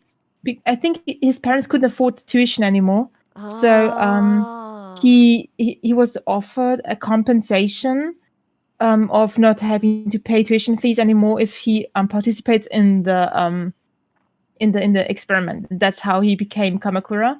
And yes, Izuru Kamakura is the name of the founder, and I think they named him after him because he is basically because he's basically the ultimate everything. Yeah, he can predict anything and everything, so he's been there, done that for literally everything. Okay, that's why he's so like dead inside, because like nothing in life can stimulate him anymore. Oh, that makes sense. Yeah, totally. That's interesting. That's why he was so susceptible to despair, I guess, because he just doesn't care anymore. Yeah. Huh. I mean, the most striking thing, though, to me personally was when you see this one bit from his POV in the game in Chapter 0. And the first thing he says is, "Oh, this guy over there, he stinks." Wait, what? Yeah, he says, "Oh my god, he smells like a corpse." Like, obviously, because he has about Komaeda. Oh my god. Because obviously because Komaeda has Junko's arm. Yeah, that makes sense. It's actually kind of hilarious. Hey, Kamakura-kun, do you like boats? Boats. You know the boats video, right, Kai? Yes, I do. Yes, okay. just had to double check there. Oh my fucking god, I fucking love boats. Boats. Yes. I need to rewatch it again. Such a good video. Wonderful. It's the best. I love Danganronpa memes. They get so unhinged. They do. I don't think I've seen a fandom with that unhinged memes ever before. God, but the fandom is another point for later. Yeah. Oh my god, the fandom. But yes. Okay. And then what else we got? We wanted to talk about. We wanted to talk about this cutie right here. Yes. This is like a very, very controversial subject in the Danganronpa community. Can't wait to get cancelled. Yeah, can't wait to get cancelled over this one. Because everyone has a different opinion about this. So for context, or for as a refresher for people who maybe don't remember, Fujisaki is introduced as like feminine presenting. Like they wear like the like a female uniform. They look very cute. But you find out that they are like biologically male, right? So the predicament that the fandom has been having since the start of this game is Fujisaki trans, or is Fujisaki a crossdresser? My god, I have so many opinions on this, and I get so angry every time I see discourse. I've seen so much discourse where people will literally say that you are transphobic if you say that Fujisaki is not trans. Yes, and I think that's so ridiculous. Yeah. And also, I feel like I must disclaimer before anyone can cancel anything that we say, both of us are trans. Yes. We are very much in favor of trans characters. But you gotta really look at the way that Fujisaki has been written, because when I first played the game, I thought that Fujisaki was supposed to be a trans girl, and I thought they just wrote them really badly. But I don't think that's what happened. Like, I will say that the writing around them is kind of iffy and can be misleading. But I don't think they wrote Fujisaki to be a trans character. Like, that I think Fujisaki can relate to the trans experience, but I don't think, like, if Fujisaki is trans, I would say that they would be like either gender fluid or they would be a trans man. Yes, absolutely agreeing here. Yeah. You can really see points of him being a trans man, because he literally keeps saying, "Oh my god, I'm so miserable as in my feminine and my feminine body, and I want to accept myself, as you can see in the screenshot here. Yeah. And Monokuma also says that Chihiro really aspires to be manlier. Yeah. And like, you even think about... Oh wait, continue your thought. No. I'm kind of starting to get on a tangent, so please go ahead. I was just gonna say, if you just think about the circumstances about Fujisaki's death, like, I don't know what pronouns to use because I've like confused myself over the years. But yeah, no, I'm on like the they he train for Fujisaki. But like you look at the circumstances of their death, and you see that they went with Mondo to the men's training room because they want to be more like Mondo. They want to be like, he wants to be manly. Like, that's his whole thing. Like, he grew up looking very feminine.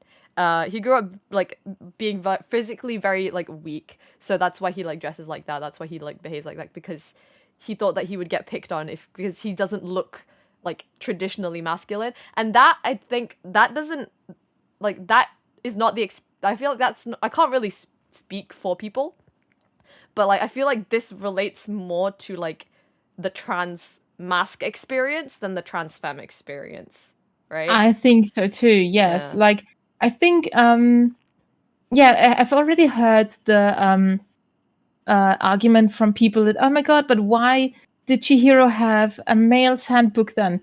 Well, maybe Junko is not a transfer. Exactly. Oh my god, like, this is why Junko's a girl boss. Yes, I mean she did homophobic things, but Yeah. I think she might actually respect she did gender homophobic identities. things for, you know, her own motivations, but like, Yeah. she can still be an ally. yeah, she can be an ally. But also, even if Chihiro is a cis guy, Yeah. I think his writing wouldn't even be that bad, because when I read the visual novel or played the game first, I inherently thought of an Austrian Czech poet who grew up in similar circumstances. Okay. His name is Rainer Maria Rilke, and he was raised as a girl because the mother couldn't bear with the death of her firstborn daughter. So she put him into girl's clothes. She raised him as a girl and always called him René, which is a more feminine name instead of Rainer, because Rainer is a man's name. And he was absolutely miserable because he could not identify as a girl. Yeah. And he wanted to become more masculine as well. And he really had to struggle with his gender identity. Damn. And this is what I inherently thought of with Chihiro. Yeah.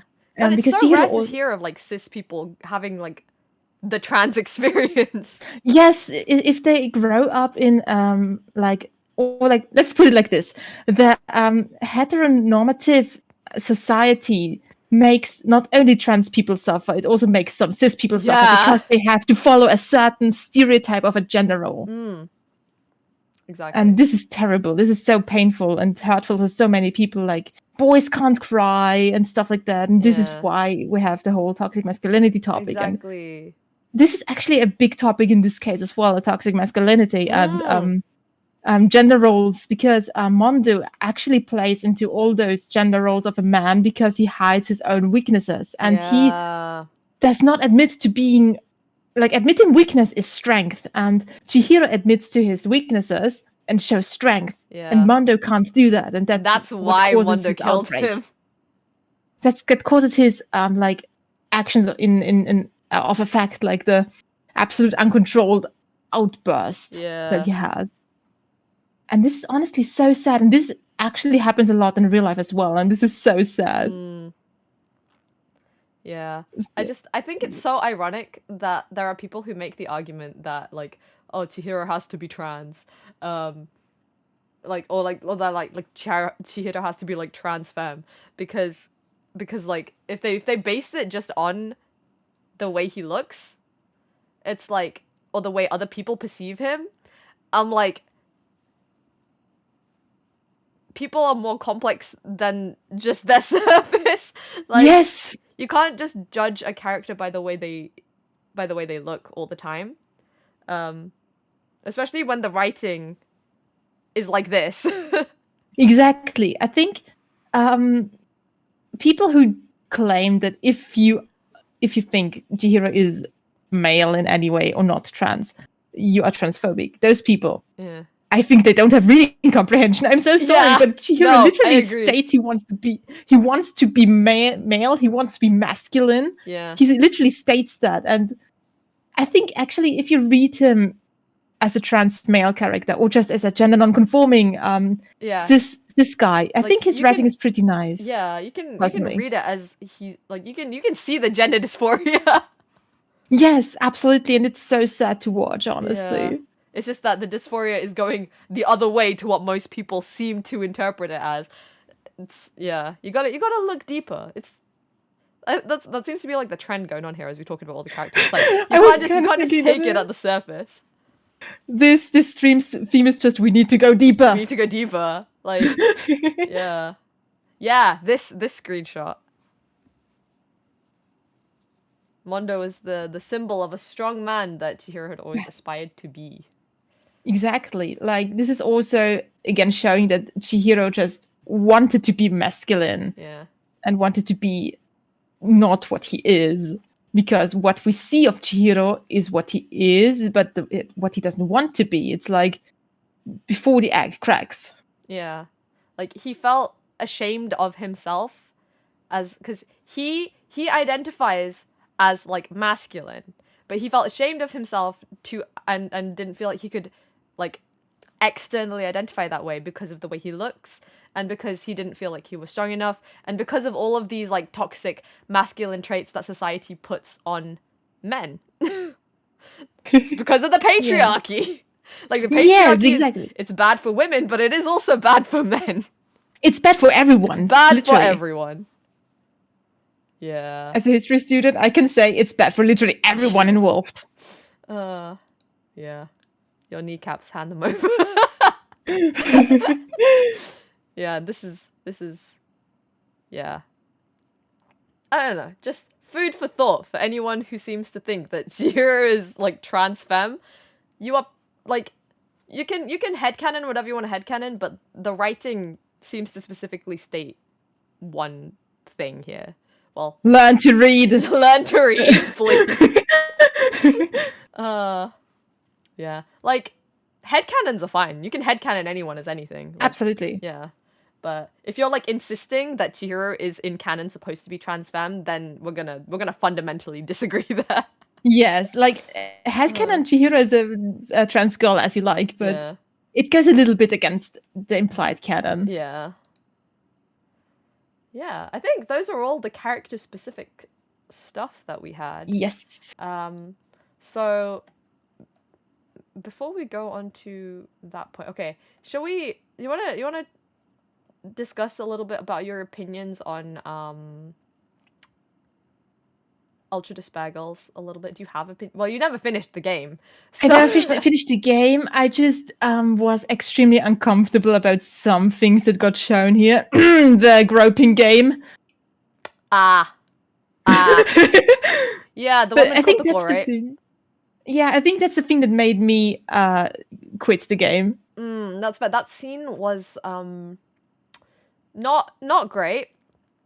But like, I want to say it probably wasn't necessary, but it also kind of is fundamental in showing Kotoko's experiences and why she is the way she is. Absolutely. Because, like, her mum literally, like, sold her to be a prostitute. Yes, and like, this is so yeah, she's like, what, 10 years old? Yeah. She's tiny. Yeah, that really fucked her up. Like, understandably so.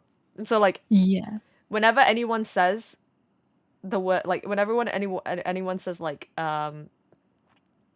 yasashiku to her, like something, anything about being gentle, that, like, really triggers her, because that is what all of the people, like, said to her when they, yeah. Yeah, I'm not gonna expand on that. You get what I'm saying. So that really, really traumatized her, and that's what that whole scene is showing. I feel like they could have done it in like a more tactful way.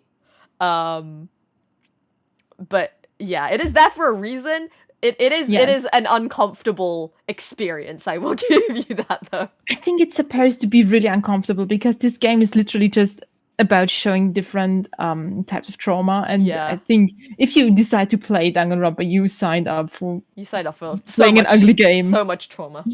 Yes, you signed up for playing an ugly game. Yeah. And I think I will actually pick it up again, but yes. I kind of didn't feel the appeal of finishing the game. Oh my god! What was the, yeah? You gotta finish it just for like the conclusion, because yes, I think I will. The Shirokuma Kurokuma thing just kind of like I lost it. I was like, whoa! And also Komaeda has some really good moments. He does. I really love the animated shorts of him, the anime ones. He's so prettily drawn in there if he doesn't have the face paint on. No, it's great because he's just there, he's just vibing, but what is actually going on is that he's actually manipulating everything. Yes, which is so interesting. I love that. Yeah, this game kind of really grew on me. I need to pick it up again for sure. Yes, I just like seeing how everything connects, and then like it also connects to the DR3 anime, which is why I always suggest for people to either play this game or just like watch through all the cutscenes before watching DR3. Oh yeah, that was my mistake. Yeah, but yeah, and then big oh shit, big topic here. How do you feel about the ending of V3? Oh, so many opinions here.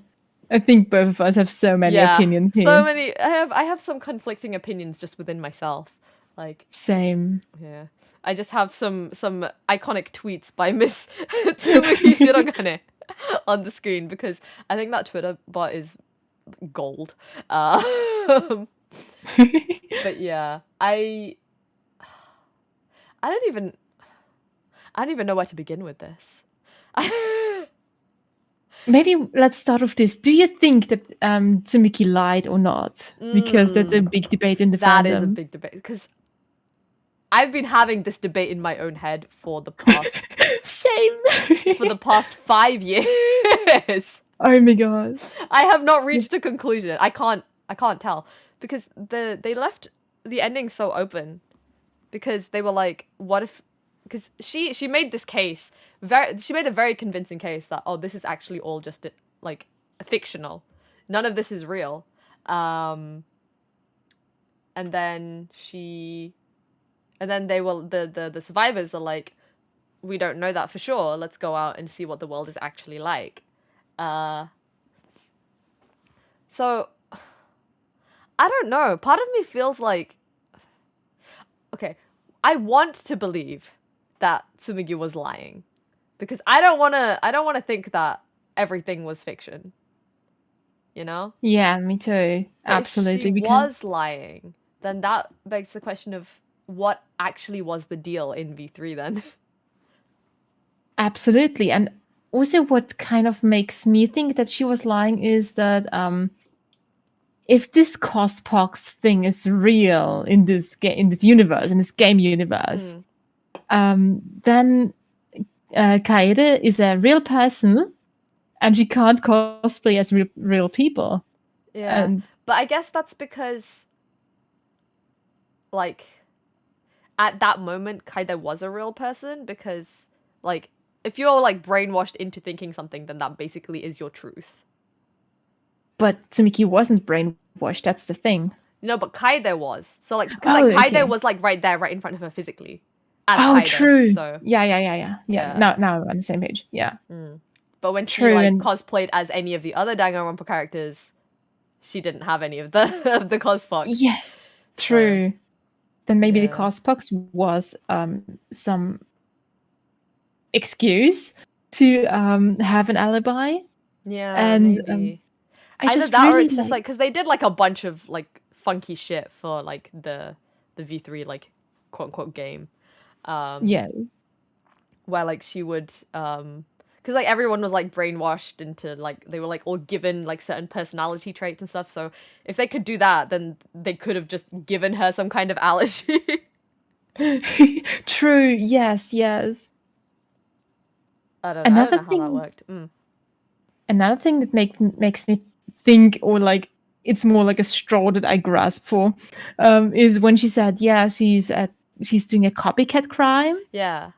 And it makes me hope that maybe Junko actually existed like the rest of the casts, and she just wanted to imitate Junko because she felt like a nobody and wanted to yeah. be like somebody, and that's why she orchestrated this whole lied game with brainwashing or memory loss. And her big reveal would have been, oh, it's all fiction. But it's actually not, and it made her feel oh so smart because she feigned a scenario. Yeah. That would be That's like one of the straws. Yeah. Just frantically grasping it. Just anything. Just Komaeda has to be real, guys. Yes, he has to be. Precisely. He has to be real. Like, what do you mean Komaeda is not real? He must be real. No, please. Denial is a river. Yes. Yeah. I was gonna say something and I forgot what it was. Oh my god, I'm so sorry. Wait, what were you talking about just now? Fiction, yes, no. Did she lie? Oh, yeah. About the whole fiction thing. I think something I really don't like when media goes through a whole story, or in this case, we go through 3 games and an anime, and at the end of it, they say, "Oh, actually, none of this was ever real." Yeah, it's like this whole it was all a dream. I hate it when that happens because it feels like such a cop-out. It's like, so everything that we just went through meant nothing. Yes. And like, and this is so bad. Yeah. And like, you go through all of this like emotional turmoil. You look at like all the complexities behind like Korekiyo's background and like Kokichi's background that we like talked about earlier, and then you get to the end of the game and you find out that Shirogan is like, no, actually, none of that was real. All of your backstories, all of your personalities were implanted into you based on your audition video because you fuckers just were Danganronpa superfans who wanted to be part of a Danganronpa killing game because the world is fucked up now and this is what people do for fun. Yeah, no. I don't think Kodaka would ever do such a cop-out, and I think there is a bit more behind it there has eventually. To be.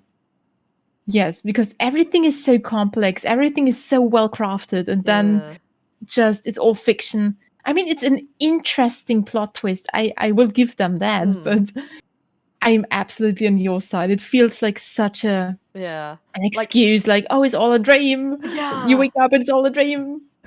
Like, I think the reveal itself was really impactful. I was like, yes. Whoa, what? But just having everything be fiction, if that actually is the truth, then that's so unfair. Give me my emotional turmoil back. Yes.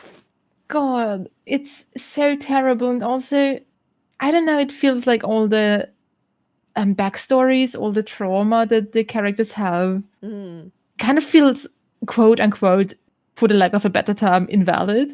Yeah. Because Kokichi is such a multi-layered character for nothing. Korekiyo is so impliedly traumatized by his sister for nothing. Shuichi is so reserved for nothing. Yeah. It feels so strange. On the other hand, this just came to me, but that could also explain why they're so like well written and so complex, because if this is a staged game with writers and a whole production behind them, then it makes sense for these writers who have done 52 other Danganronpa games to be able to create such complex characters for entertainment. So like that actually does work with the lore that we have been given. But I don't know how I feel about that. I don't feel good about it. Yeah. I mean, honestly, if you do 50 whole seasons, that's like, wait, I need a calculator for this because I study English and not maths for a good reason. Let's take 55 times 15 or 16. That makes 880 characters. I don't think you can write 880 unique characters, even if you have a whole production team. That's just not possible. Yeah. Although, I mean, the winner from each one gets to choose to go to the next one, right? Yeah, it's true. So it's a bit less than that many, but still a lot of characters. But they lose the memory then. Yeah. Well, that makes... What if Kyoko was a winner of a previous game? Oh my god. Oh. No, but they all lost their memory in the beginning of the first game.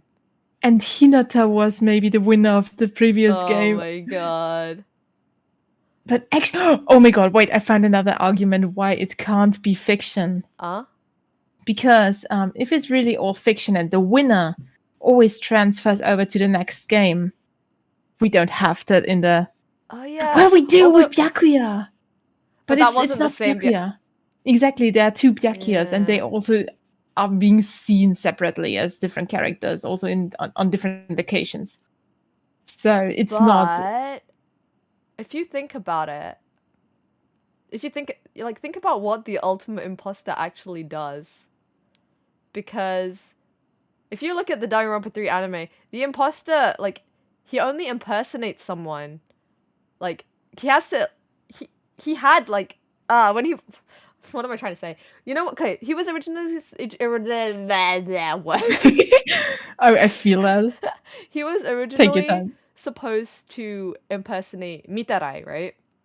Like, that's who he was in their actual class before all the tragedy and everything. He did that because... He was able to do that because he knew that Mitarai wouldn't be there himself. And Mitarai knew that he was going to be impersonating him, right? Yes. Yeah. Yes.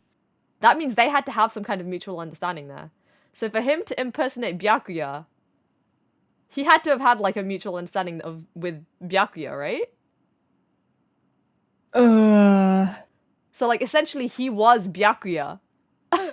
He was and wasn't Byakuya, the same way that he was and wasn't Mitarai. Oh my god. This is exploding my brain. Yeah! I'm like, this just clicked in my head, and I'm like, wait. I'm sorry, but KaiC.exe has stopped working. Okay, now I am having a brain meltdown. This is getting too complex. But then the other side of that is, if you think, why did he go from being Mitarai to being Byakuya? I mean, they had all their memories erased and stuff, so they did think they were back in the beginning, but, like, Byakuya is in the year below them, like, academically, yeah. So... Togumi was surprised when he saw him in the anime, though.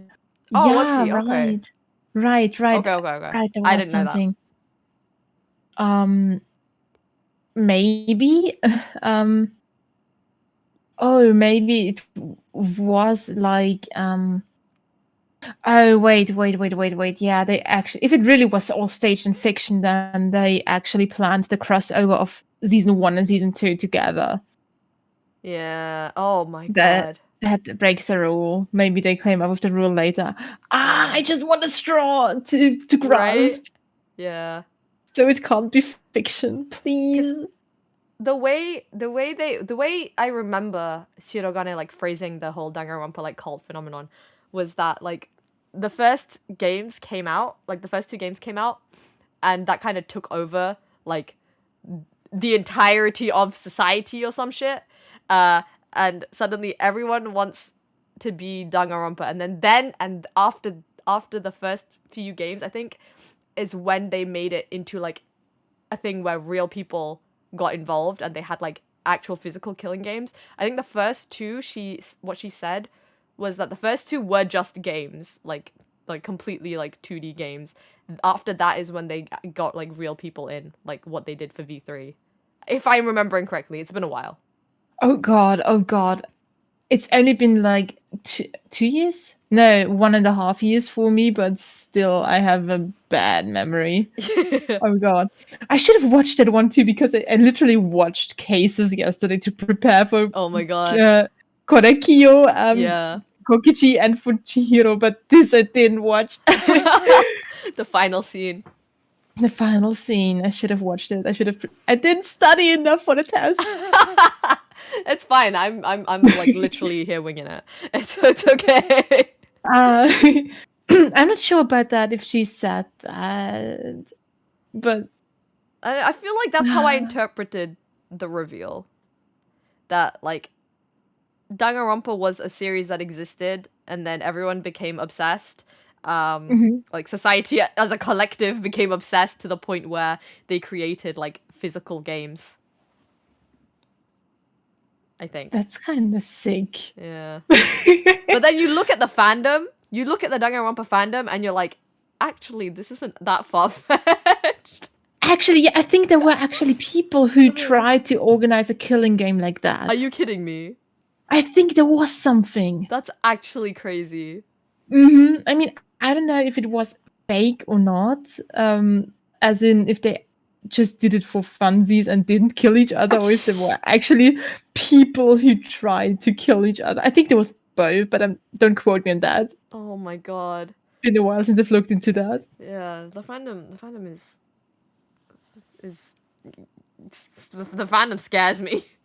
The fandom is so scary, and I really just poke it with a stick and watch it from afar. Yeah. Speaking of the fandom, unless there's anything else you want to say about the V3 ending. I mean, I've brought my point with the copycat thing, and that's my little hope for it being an actual crime, and not a show. I mean, the show itself is also a crime, but you get my drift. Yeah, that's all I have. I hope it's actually not fake. Please, or I need Kodaka to give us something, some indication of what is the truth. Yes, I mean, I think he once mentioned he can believe or he is actually considering making another game. Please, for Danganronpa. Please.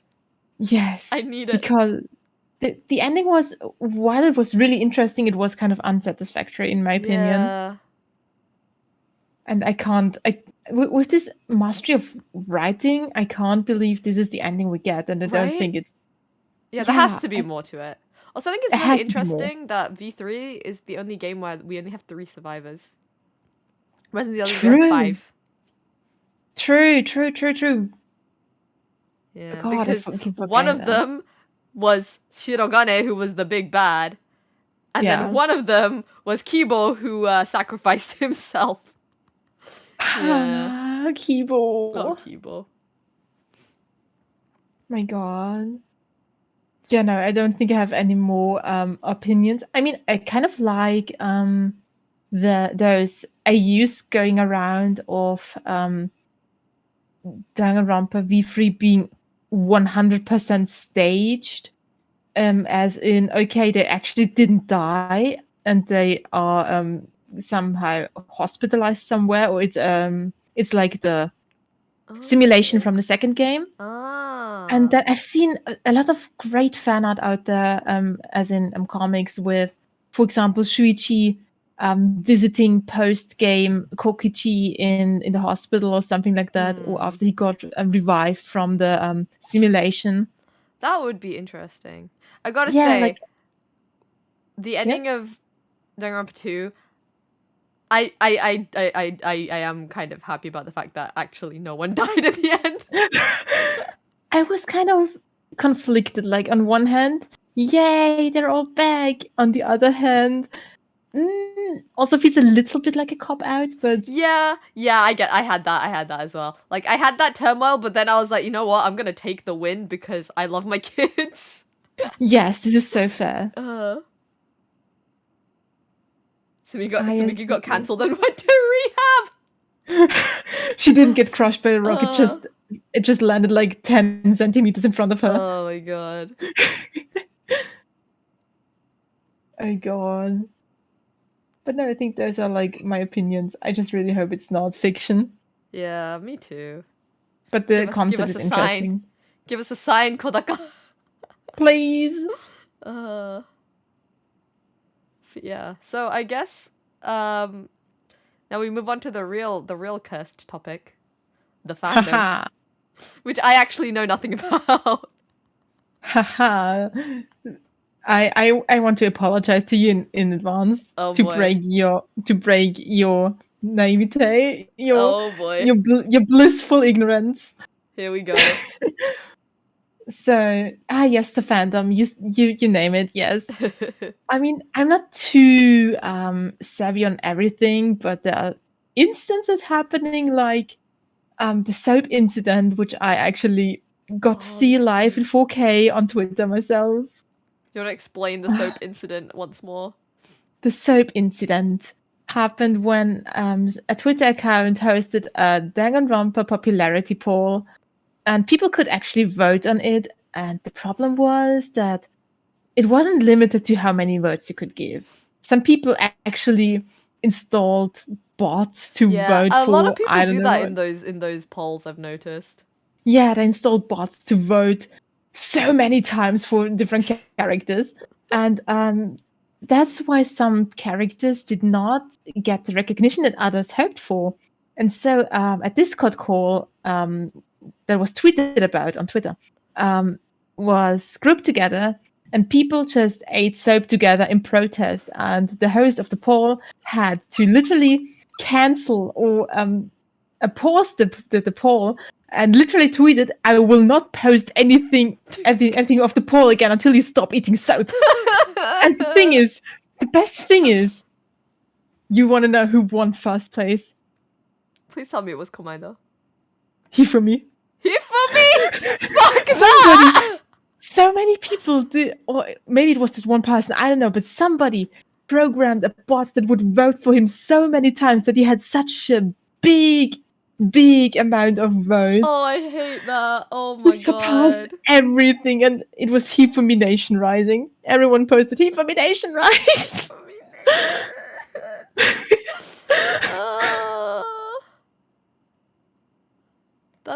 It was amazing. That's actually crazy. I loved it so much. I hate Hifumi, but I really loved this poll result. The Danganronpa fandom is fucking terrifying. It is. It's on one hand absolutely powerful, but the thing is, you need to be careful who you give the power. Or the Komaeda Pinky incident that I don't know about this. I'm not sure anymore if it, like, I've read about it, if it was, I once read if it was fake or not, but I don't remember anymore. It was about a kid that kinned Komaeda so hard that he, in a voice chat, cut off his or their own pinky. I don't know the gender, their own pinky. But some people argue that it was just staged, and I don't know about that. I'm not informed enough about it. With this fandom, you really never know. Exactly, it's terrifying. Like, I would actually, I wouldn't be surprised if this was real. Yeah, because this fandom can get so terrifying. Thanks for the applause. Oh my god. Thank you. Yes. Why is my sound alert icon so huge? Right, I mean that's smaller. It was staged. Like, actually. It was staged, okay. Yeah, okay. That also checks out. Okay, yeah. Honestly, I wouldn't be surprised about any of those. Oh my god. And then there was this other person, I don't remember the name, who literally cosplayed / kinned Junko, and yeah, oh my god. That whole instant, that was fucking crazy. Like, Junko cosplayer, what was it, like, dancing on people's graves and being arrested for manslaughter. Yes. Yeah. The Danganronpa fandom is terrifying. Like, you see the fandom and then you think, okay, so this is why people don't want to play Danganronpa, but the games are great. It's just that people are fucking crazy. Yes, and whenever I try to get anyone into the game, I either hear no, only crazy people play it, or when I tell other people who don't mind spoilers, like oh my god, the other day I explained Chihiro's murder to a friend of mine from university, and they just looked at me in absolute confusion. They were like, "And that's why the character dies?" And the thing is, if you explain a Danganronpa murder, it sounds so ridiculous at times. You just have to experience it. Yeah, exactly. Danganronpa is like it's an experience unlike any other. Yes, and I really wish I could make it again for the first time because I was so invested. I remember spamming everyone I knew with all my theories about it, and same. So many people suffered. So many people who are not into Danganronpa suffered. In Korea, if you're watching this, I don't think you are, but if you're watching this, I'm sorry. Yeah, no, I remember Danganronpa because it stamped them so. Oh my god, Danganronpa was like the first game that I played that was like this sort of genre, and I have never been the same since. Same, it's so life-changing. It is, and like I love like mystery puzzle games and stuff. So like after I finished Danganronpa, and then I found out about like Zero Escape. I fucking love Zero Escape and like Somnium Files, and they all kind of have like similar kind of themes going on with like the mystery and the investigation and the deaths and things like that. So that's pretty cool. But I don't know, Danganronpa just kind of hits different, even compared with all of these other games as well. It's just it's so it's so good. It is, and I think what I really love about Danganronpa the most is just that it's not afraid of being absolutely ridiculous and scary at the same time. Like combining ridiculousness and the threat itself. Like fuck, Mondo gets turned into butter. This is so fucking stupid. It's so stupid, but at the same time, it's so terrifying. And like Monokuma as a character, this is something we haven't actually talked about.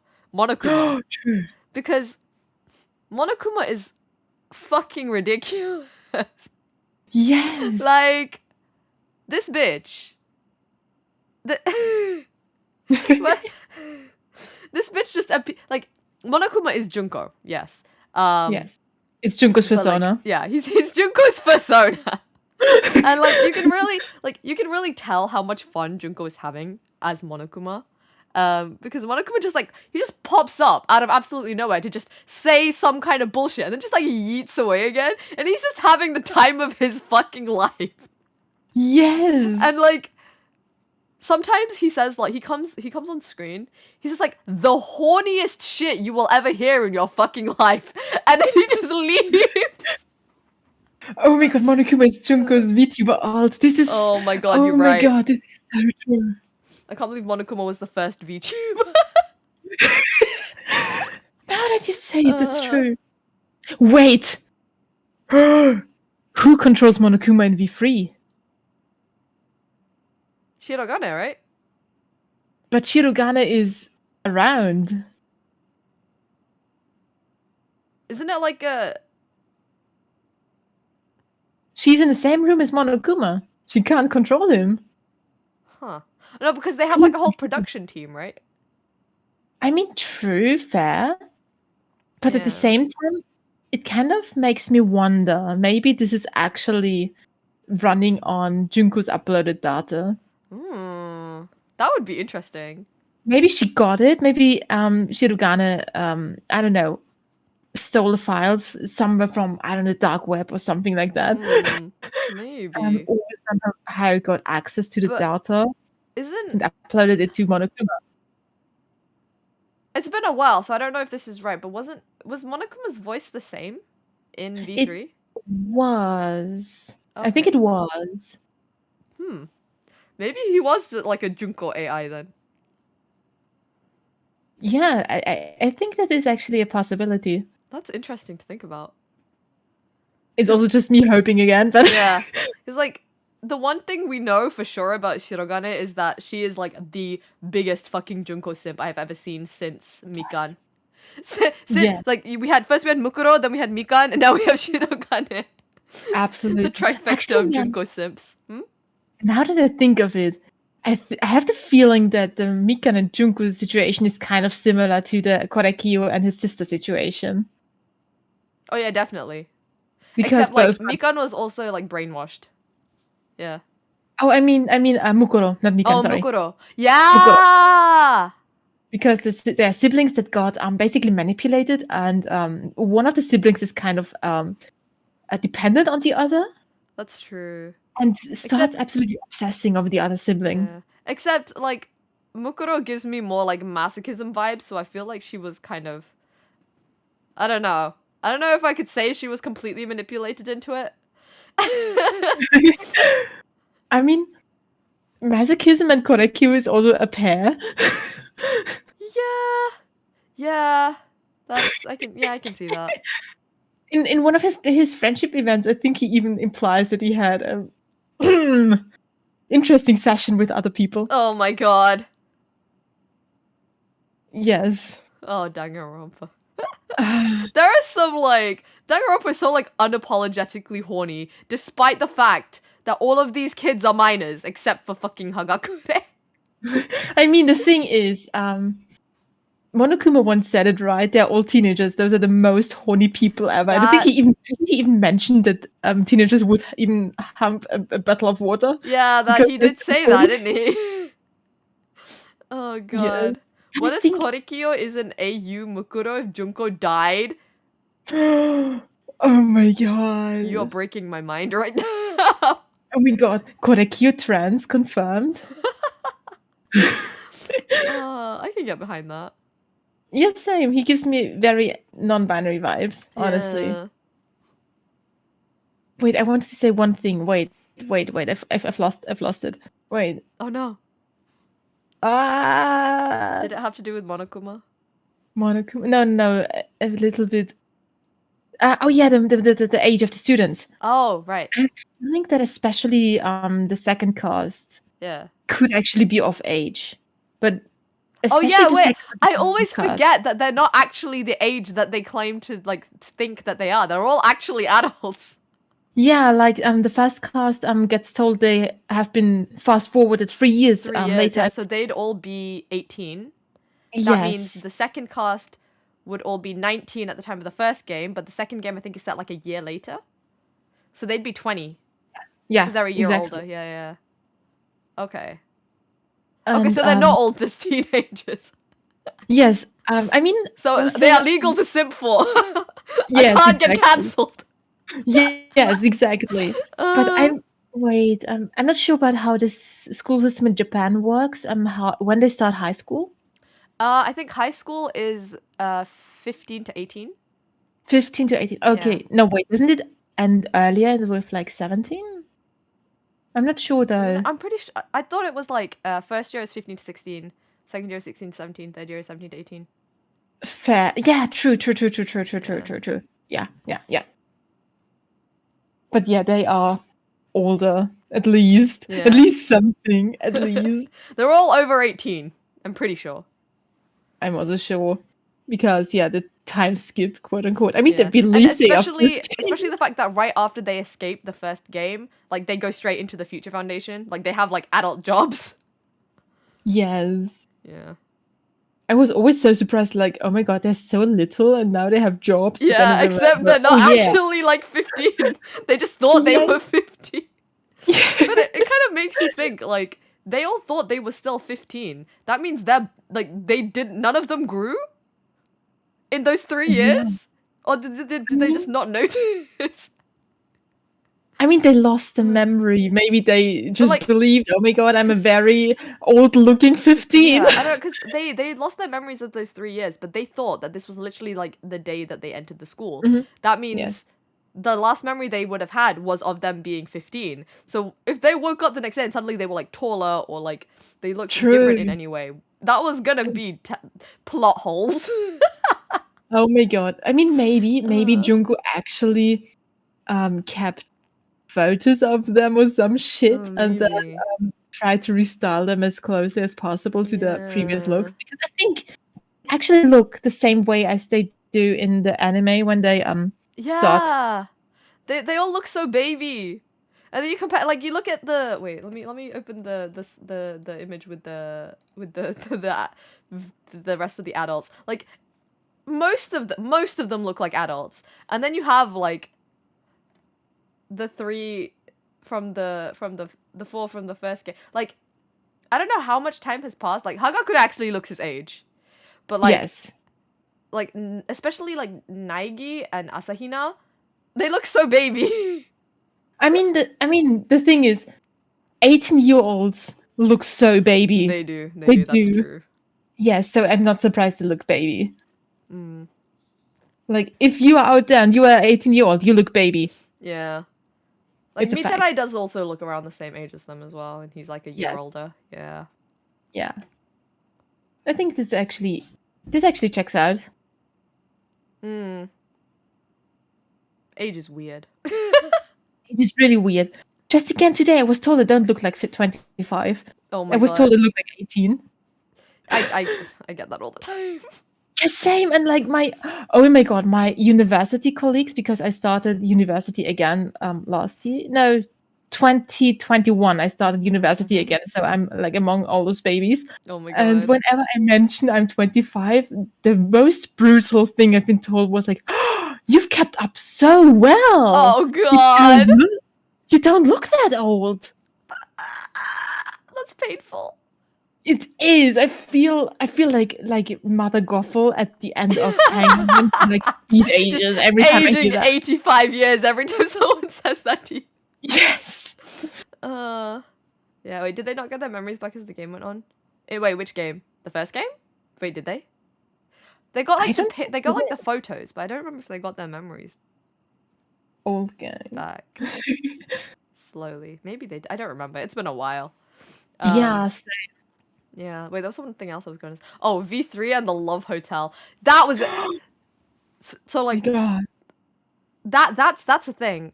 V3, they didn't have like they had their memories wiped, but they had like their entire background like wiped and rewritten for them, according to Shirogane anyway. So do they even know how old they are? Like, oh my god.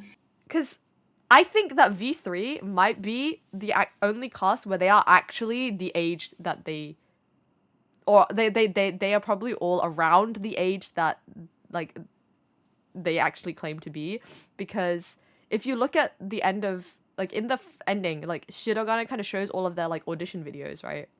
Mm-hmm. And they are all wearing school uniforms. True. I was just gonna make the claim or throw in the piece of thought. Are they actually high school students, and are they actually in a high school? Like, are they even ever mentioning how old they are? That they are teenagers? Because I sometimes wonder if maybe, especially the third game, actually takes place in the university like or college like setting. Oh, if it was like university, that would be interesting. Yeah, because they all have the labs, and I mean, at least where I come from, we don't have labs at school. We have those specific rooms, maybe for one subject, but labs are usually in college and university. That's where I come from, and according to my experience, my personal one. Yeah, I mean, I think my school had like science labs. Yeah. But imagine graduating, getting a Danganronpa acceptance letter, please. Yeah. Oh my god. They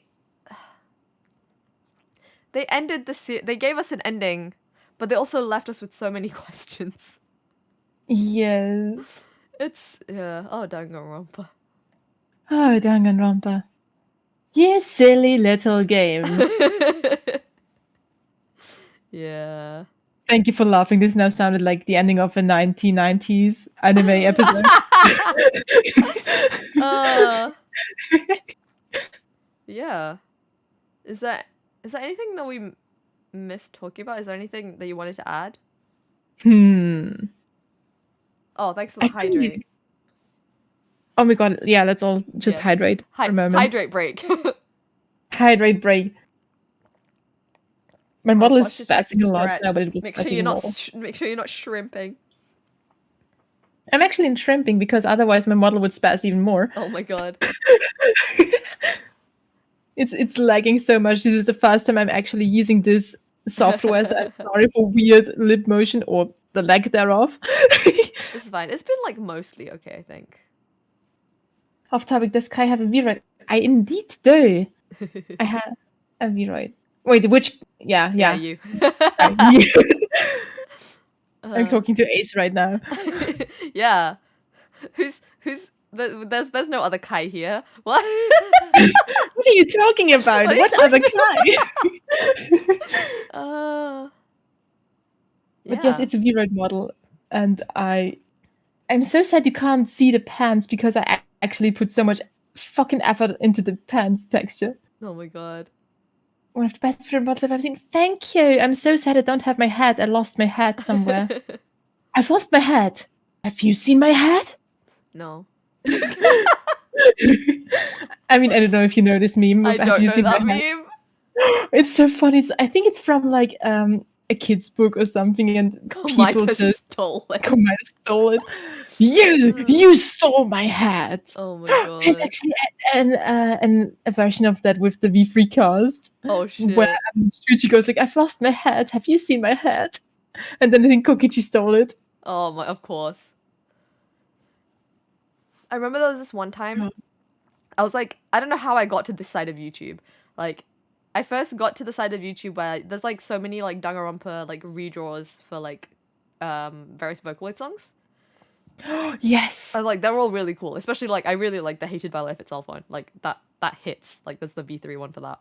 But then you don't know that. I need to show you that one. Please, yes. And there's like a bunch of those. They're all really, really good. They're like the amount of effort these artists put into these videos. But then somehow from there, I got to the side of YouTube that has Danganronpa stand-up comedy edits. So they take like skits from like comedians and they put like Danganronpa characters on top of it. And the one that always sticks in my head, there are two, and they're both Komaeda. And the first one is the one where he wants the door kicker one, where he's like they put Komaeda on the screen as the one being like, yeah, I want to commit a B&E, and then it turns out he just wanted to kick a door in, which I think is that one's like really fucking funny. And then the other one is the one where he's like talking about like being new in town. So I think the title of the video was something like Komaeda's new in town. And he's like what he says, I'm gay, I'm homeless, I'm new in town. I don't know why, but it just cracks me the fuck up. Oh my god. I love those types of videos, especially if it's like an animatic on top of a stand-up comedy edit. The ones I've seen were all just like static sprites, but they still like cracked me up so much. Yes, they are already so good. I have a whole ass playlist. Nice. Just with Danganronpa videos. Oh my god. Actually also Kai Karamba Law incoming. Last year for a convention, I participated at an AMV contest because I was still on my summer break, and I was like, you know what? I'm just gonna be silly and make an animation that my computer can't handle. And it was shown on a huge screen at the convention, and then I, for some reason, won third place with it. because I also puppeted Komaeda, but he was so crunchy because the game files are so small. Oh my god! Like I had to do it. It was like a specific of the contest. You had to do it in a larger resolution, and the game files are so tiny. And when I did like a close-up of Komaeda's face, he was so crunchy. Oh my god. But I did it anyway. I was like, fuck it. Sheesh. Thank God. But oh my god, I think I need to send you my playlist so you can see all the bullshit I've collected over the years. Oh my god, please. I need it. Oh my god. I think Stella just sent us an MMD of, is that Shadowdo? Oh my god. Oh boy. Can you play it in stream? I don't know if I'm gonna get copyrighted or not, because I'm gonna put the VOD up on YouTube as well. So oh shit, yeah. But we can check it out after the stream, I guess. Yeah. Let's do that. Let's do that. But like, sheesh. But yeah, the Danganronpa community is on one hand so unhinged, but also so talented. Yeah. Because There's like the two sides of the community. The absolutely like feral, unhinged weirdos. And then like the people that put so much time and effort into like making actual content. Yes, like it's crazy. Oh my god, I'm pretty sure you stumbled across the Komaeda edit. Which one is the Komaeda edit? Rhinestone Eyes. I don't know that one. What? I don't think I know that one. What? Everyone knows it. It's like Maybe I'll know it if I see it. Sensation. It was done with Live 2D, and it had a puppeted Komaeda like moving his lips and doing a head turn like really impressively.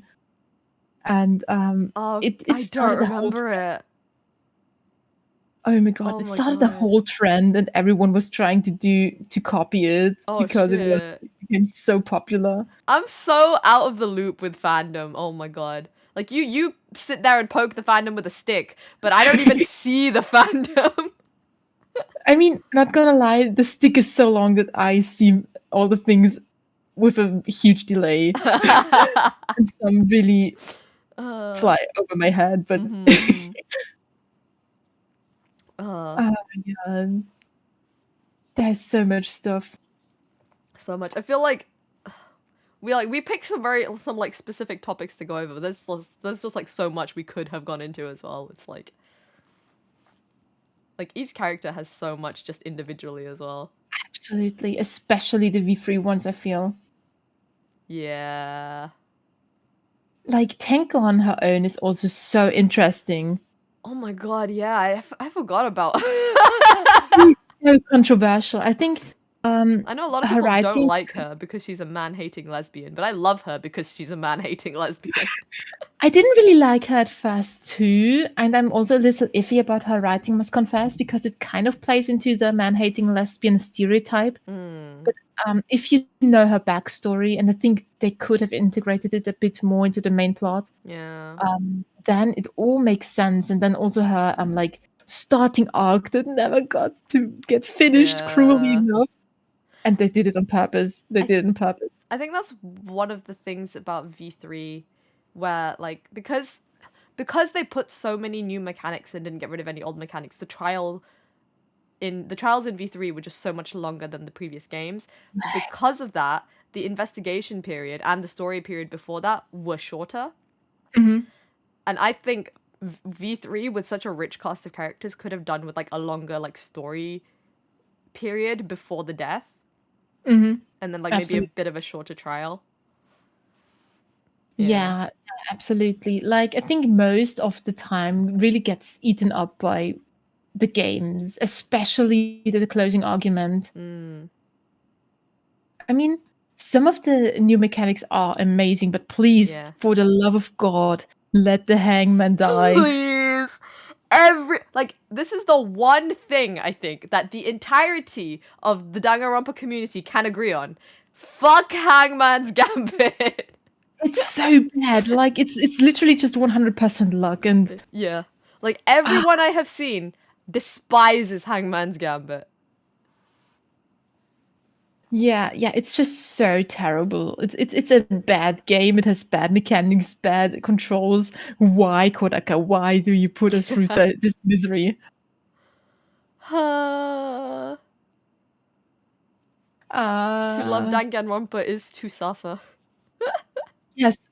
Oh my god, this is also like a running gag in the community. Like, if you are a Danganronpa fan, you choose misery. Yeah. Because the game. You cannot love Danganronpa without hating Danganronpa. That's true. Yes. Because it is very flawed, not gonna lie. It is a very flawed game with a lot of flaws, like I mean, everything is. Phobia, and sometimes even homophobia. Yeah. I mean, nothing's perfect in this world. Like, yeah. you can be critical of something, but still, it can still be like your favorite game. Exactly. Like we don't talk about this one character design in the anime because oof. But and also not about the fat phobic character designs of like Hifumi and the oh my god, the fact that all the fat characters are the like horny ones, the disgustingly horny ones. I mean, except for the imposter. Yeah, true. Imposter is amazing. I love Yeah. Imposter so much. I mean, they went for this food stereotype here, which I don't like either. Yeah. But it's still Imposter has such a nice personality, and I love it. Wait, oh my god, can I actually present another unpopular opinion? Go for it. I can't wait to get cancelled. Oh boy. I actually like Taro. No. I played his friendship event, and you can actually see that his horny demeanor is mainly overcompensating and trying to like keep up with his siblings, because his siblings are the ultimate escorts. He has siblings, and his siblings are the ultimate escorts. That explains so much. Yes, and ultimate escorts. Yes. Oh my god. And you can kind of see when you read through the lines that he is really jealous of them, because they are very likely more conventionally attractive if they are the official escort, ultimate escorts. And he's not really conventional attractive. So I can see why he is overcompensating so much with this horniness and overly flirting. Maybe that's actually how he grew up with. Maybe he doesn't know anything else. And that doesn't excuse his actions, though. He says some actually disgusting things. He does, and this is really not an excuse, but it explains it. It does. Okay, yeah, and I will say, I like his backstory about wanting to help his mom out and stuff. That did make me feel for him. So I do rank him above Hifumi, but I still no. I'm sorry, Kai. No. I can see. No. Honestly, I really can see that. I know this is a very unpopular opinion. Oh my god. But also, I think he actually just keeps cooking nice meals for Hajime that were made with love and everything, and this is so sweet in my opinion, because he's like, oh my god, yeah, I made this for you, and the Hajime is like, was this poisoned? Why does he make things so why are you being nice to me? I'm not a girl. Well, jokes on you, he's canonically bi. Oh yeah, he is. I forgot about that. Does he make disgusting comments to any of the boys in the game? He does not, but he says in especially in the anime that he doesn't mind. Yeah, I know in the anime he said that.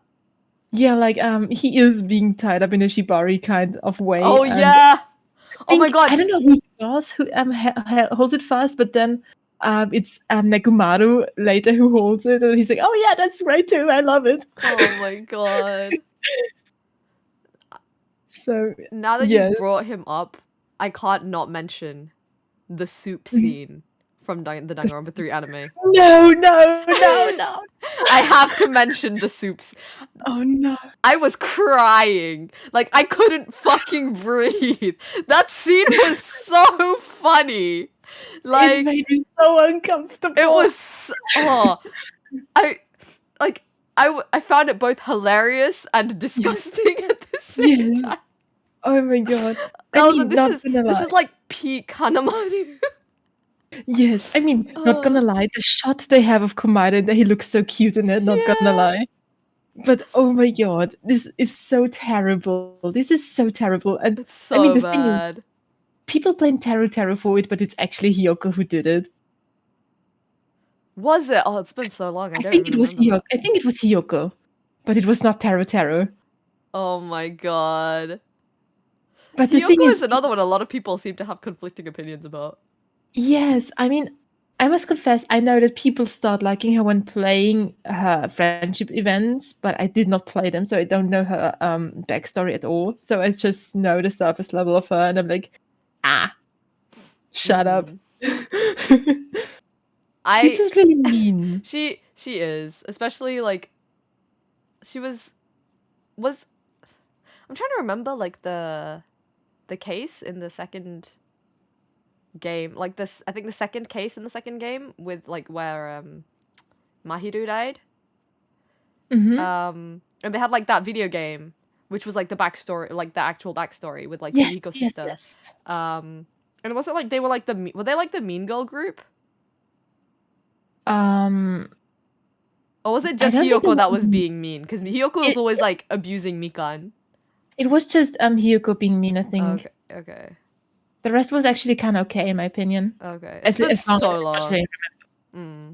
Yeah, it's been really long. Yeah, Hiyoko's kind of a bitch. I mean, she like gets better after someone dies. Was it after Mahiru died? I think it's after Mahiru dies. I mean, she builds up this really gloomy the altar. Yes, the altar, and everyone is like, "What is this atrocious thing?" And everyone is literally disrespecting her. Her processing the death, and I'm like, guys. I mean, she's a bitch, but come on. Yeah, she's trying. She's trying her very best. But yeah. God. We went off on such a tangent. What were we initially talking about? I don't even remember. Then we just started getting into Danganronpa 2 characters. I mean, I'm not complaining. I mean, same. This is what happens. You get started on one Danganronpa topic and it just never ends. Yes. My God, but have you actually seen Kazuichi's friendship events? Because they actually made me cry a bit. Don't think I have. They're actually kind of heartbreaking if you look deeper into them, because he literally tells you how his family didn't have enough money for him to, for example, go on field trips and school trips, and so he was always an outcast, and he was very inconspicuous. He was really not a guy with many friends, and he was always pretty sad because so many people didn't really mind him because he wasn't there, and that's why he started dyeing his hair, putting in contact lenses. And I will say he has like grown on me a little bit.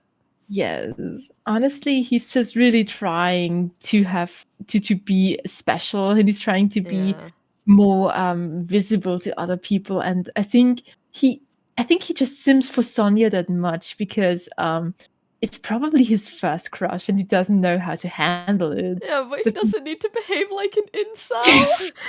Yeah, he does behave like an incel, and this is absolutely disgusting, and I do slap his forehead for that. But on the other hand, I think I personally think he's also kind of trying to overcompensate for maybe bi curiosity at least. Maybe. Because him and Gundam have attention. Yeah. They have attention, you can't deny it. That's true.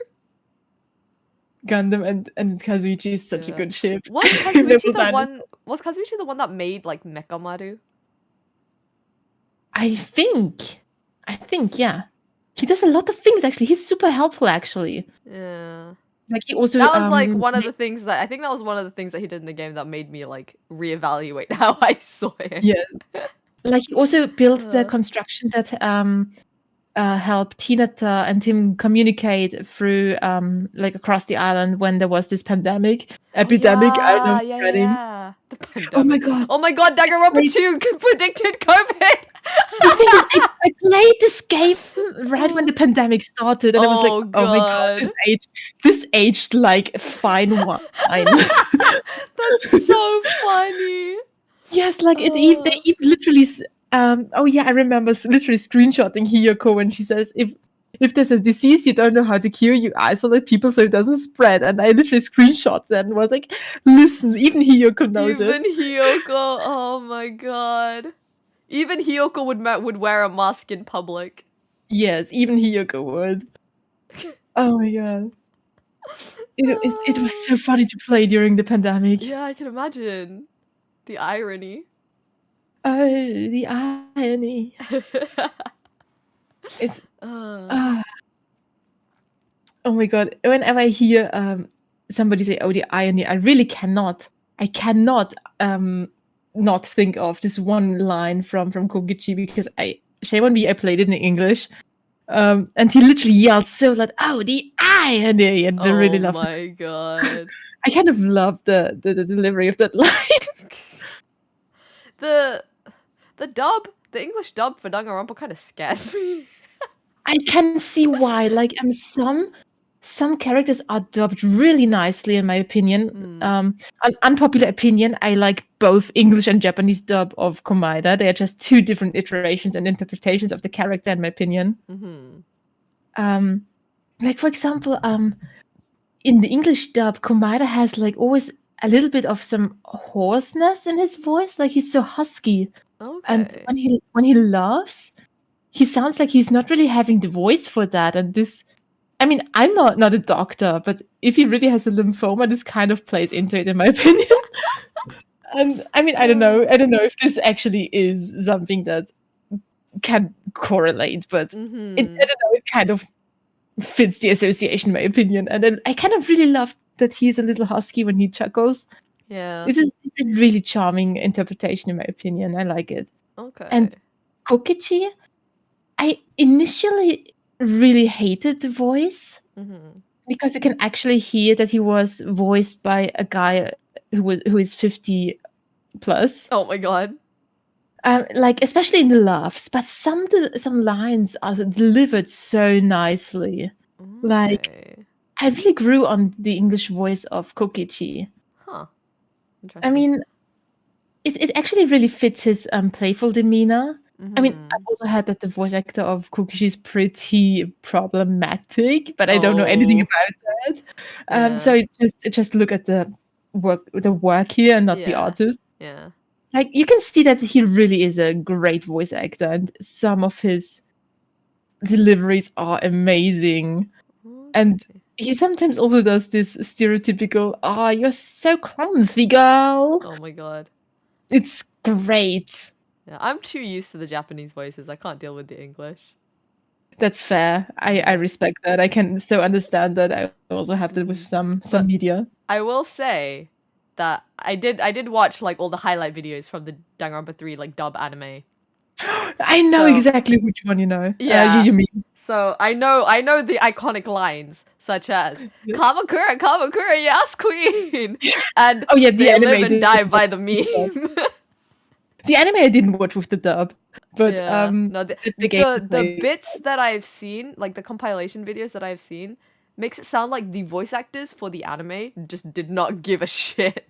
Yes, the anime, it scares me. That's why I really refuse to watch it as a dub. But they also didn't get all the same voice actors as they had in the game. Oh. That's also they got the guy who voiced Naegi and Komaeda, which is essential. Yeah, of course. But they didn't get the same actor for everyone, and that's why I was like, nope. Oh, that's weird. Nope. Yeah, I just remember this one scene, like right at the end, because in the anime it's implied that Kyoko dies, but then she's there at the end, right? Oh yeah. Yeah, and in the dub, she literally says, "I don't know, I'm pretty sure I died." And they actually kept that in the dub. Not really. It's more of an outtake, and it was accidentally put into the dub, and then it was called back again. Oh my god! And then they called it back again. How did they make that mistake? That's so funny. It is hilarious. I mean, it really fits perfectly on the lip sync. So I think people who didn't really know the script and the original script, especially, I think. Yeah, like I thought that was just what it was. Yeah. But oh my god, it's also a thing I have so many opinions on. I really hate this ending. What for? Really? The anime? For Kyoko. Oh, for Kyoko. Of the anime, because she died and then didn't die? Yes, like Mikan claims that she healed Kyoko, and my thought on that is she is the ultimate nurse, not the ultimate Jesus. Yeah, no, that really, really confused me as well. I was like, what? Yeah, it felt so unfair towards the other characters who died because they were instantly dead. But apparently, Kyoko could hold on a little bit longer because she's the implied love interest of the protagonist, and this is something I'm really. I'm so sorry, but like either let her die or let her live, because I feel like her death was a little bit of for shock value. I mean, it's been a while since I've seen the anime. Maybe it actually had a purpose. But if it has a purpose, then just let her die. Yeah. Although I But feel like if it doesn't have, the anime had some like big moments for her because yeah. it had like it showed like it specifically went into the stuff with her dad. Exactly, that was great. Honestly, that Yeah. I loved because this one guy, the scouting guy, was actually close with the dad, and I think he even promised to take care of Kyoko. Yeah. Yes. And like he like sacrificed himself for her or something, right? Yeah. Yeah. He does that. That was actually great. Like I just have a few issues with the anime. Some things I really hate, some things I really love. It's a mixed bag for me. Yeah. Although wasn't his whole thing like Mr. Hatman over here? Was it because they in the third game they had like a condition where they had like a specific rule, and if they broke the rule then they died, right? Yes, and I think Kyoko broke her rule or something like that. I don't remember what And that's Kyoko's how rule she was, but wasn't Hatman's rule that he couldn't like he had to keep his hand in like a fist? Wait, let me look that up now. Wait, I know one of them had that rule. And then they so when they unclenched their fist, they died. I'm like, that is so fucking stupid. it is. Wait, I'm on Kyoko's page now, so I can look up the rule. Wait. Yeah. Like, was that Hatman or was that no, was Juza's one that he couldn't turn left or something? It was the therapist, so she always drove in circles. Yeah. With her wheelchair. Wait, What was Juza's? Danganronpa 3. Gyoko is the 14th division's leader and is one of the this doesn't state the rule. The Kyoko were in the bathroom together. I don't care if they were in the bathroom together. But Kyoko checked her ND code and was quietly surprised by what was written there when Usami appeared and me. Grrr. Wait, where is it? Is there not like a list of just all of the rules from the third anime? Would be great. Wait, That would be useful. that would be peachy. Per free rules? No, not free. Killing school semester was no. That's the I'll other check one. VC chat. Wait. Oh, okay.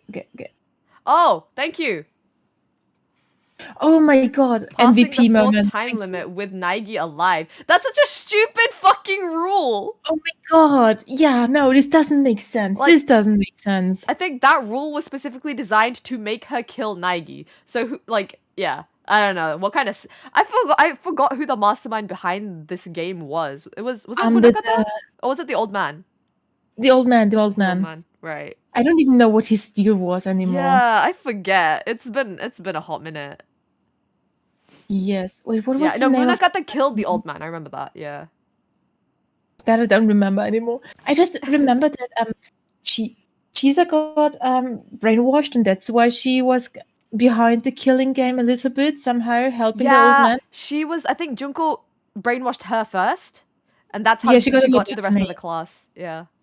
Yeah, she got a lobotomy, but what happened with the old man? I don't know what happened with the old man. I don't know if we saw that. He was just like one of the remnants of despair. My god. My fucking god. Wait, what was the name of Hetman? Koichi Kizakura, okay. Koichi. Oh yeah, opening his left hand. So his left hand was like in a fist the entire time. And then he opened it and he died. I hate this. I'm so sorry, but this is... Yeah, it's so stupid. I think what happened was like something happened to Kyoko and he like had to put his hand out to save her and then he died.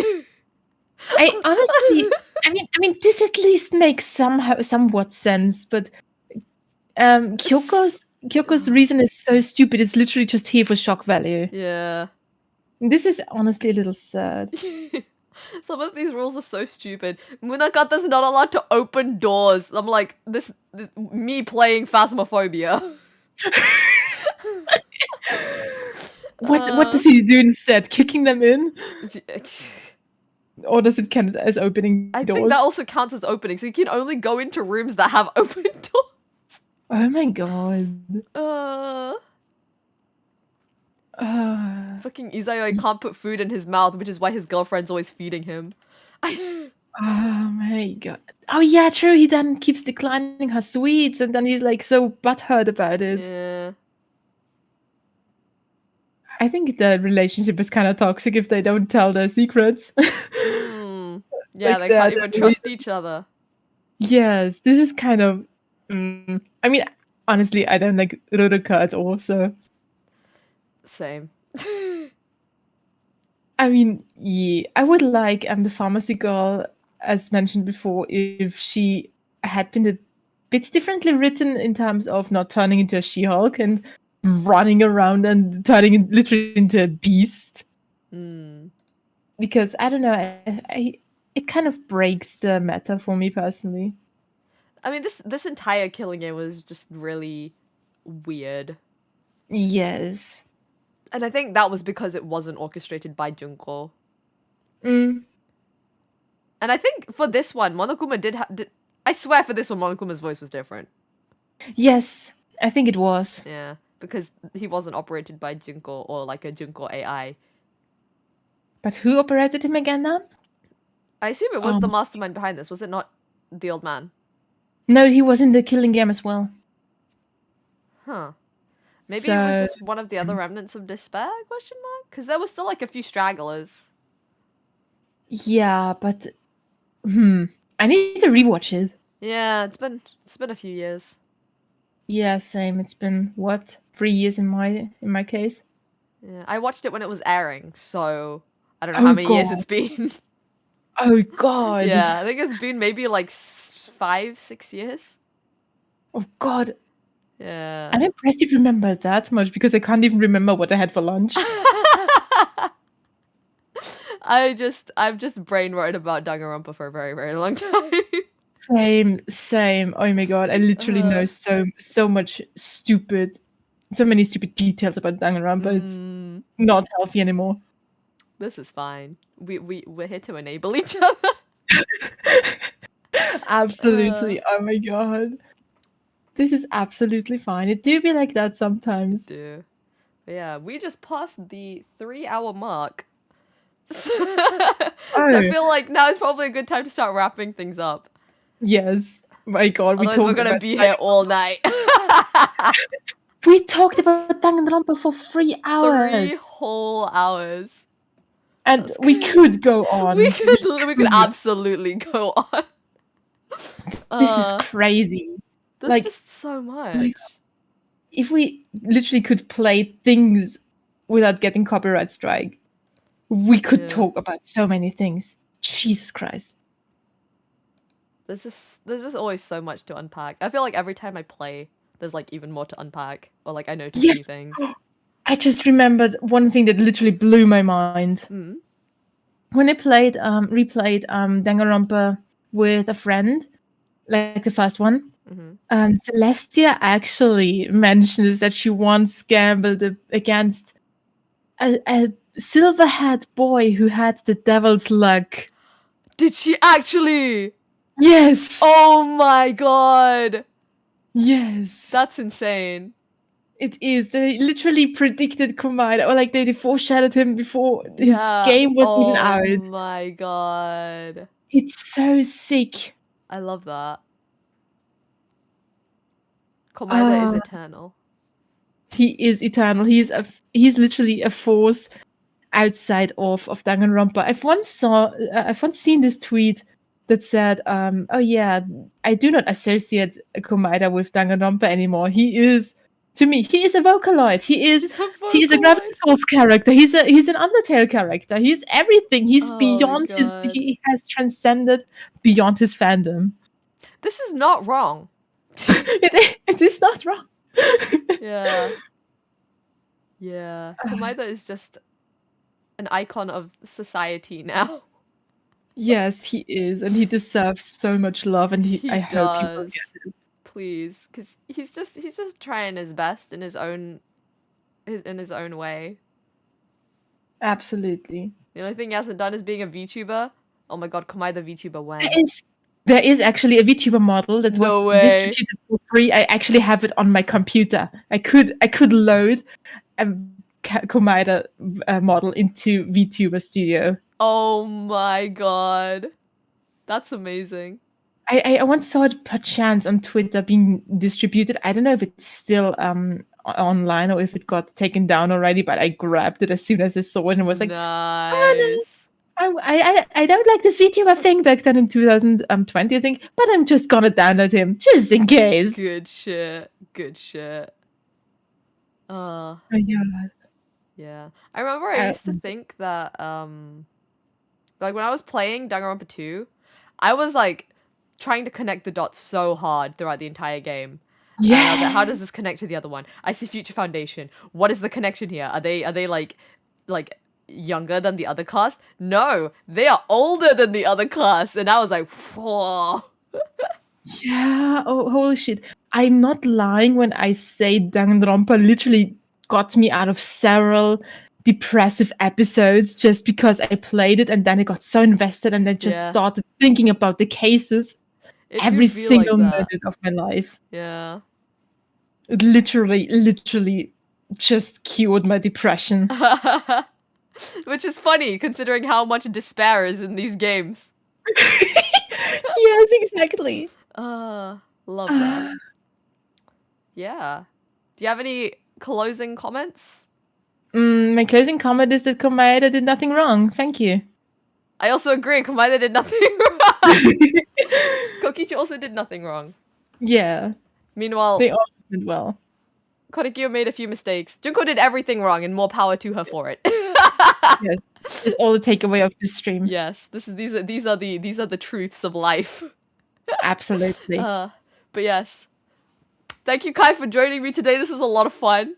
Thank you for having me. Yeah, of course. I love talking about Danganronpa. I haven't talked about Danganronpa like this in such a long time. Same. But yeah, thank you guys for hanging out in the chat. The vid will be going up on YouTube probably by tomorrow. Yeah, I guess that's where we're gonna wrap things up for today. Next month's episode will be announced at some point in the next few weeks. I do have a guest lined up, so yeah, we'll see you guys for that. But yeah, that is it from us for today. Thank you guys for hanging out. Bye-bye! Bye, thank you!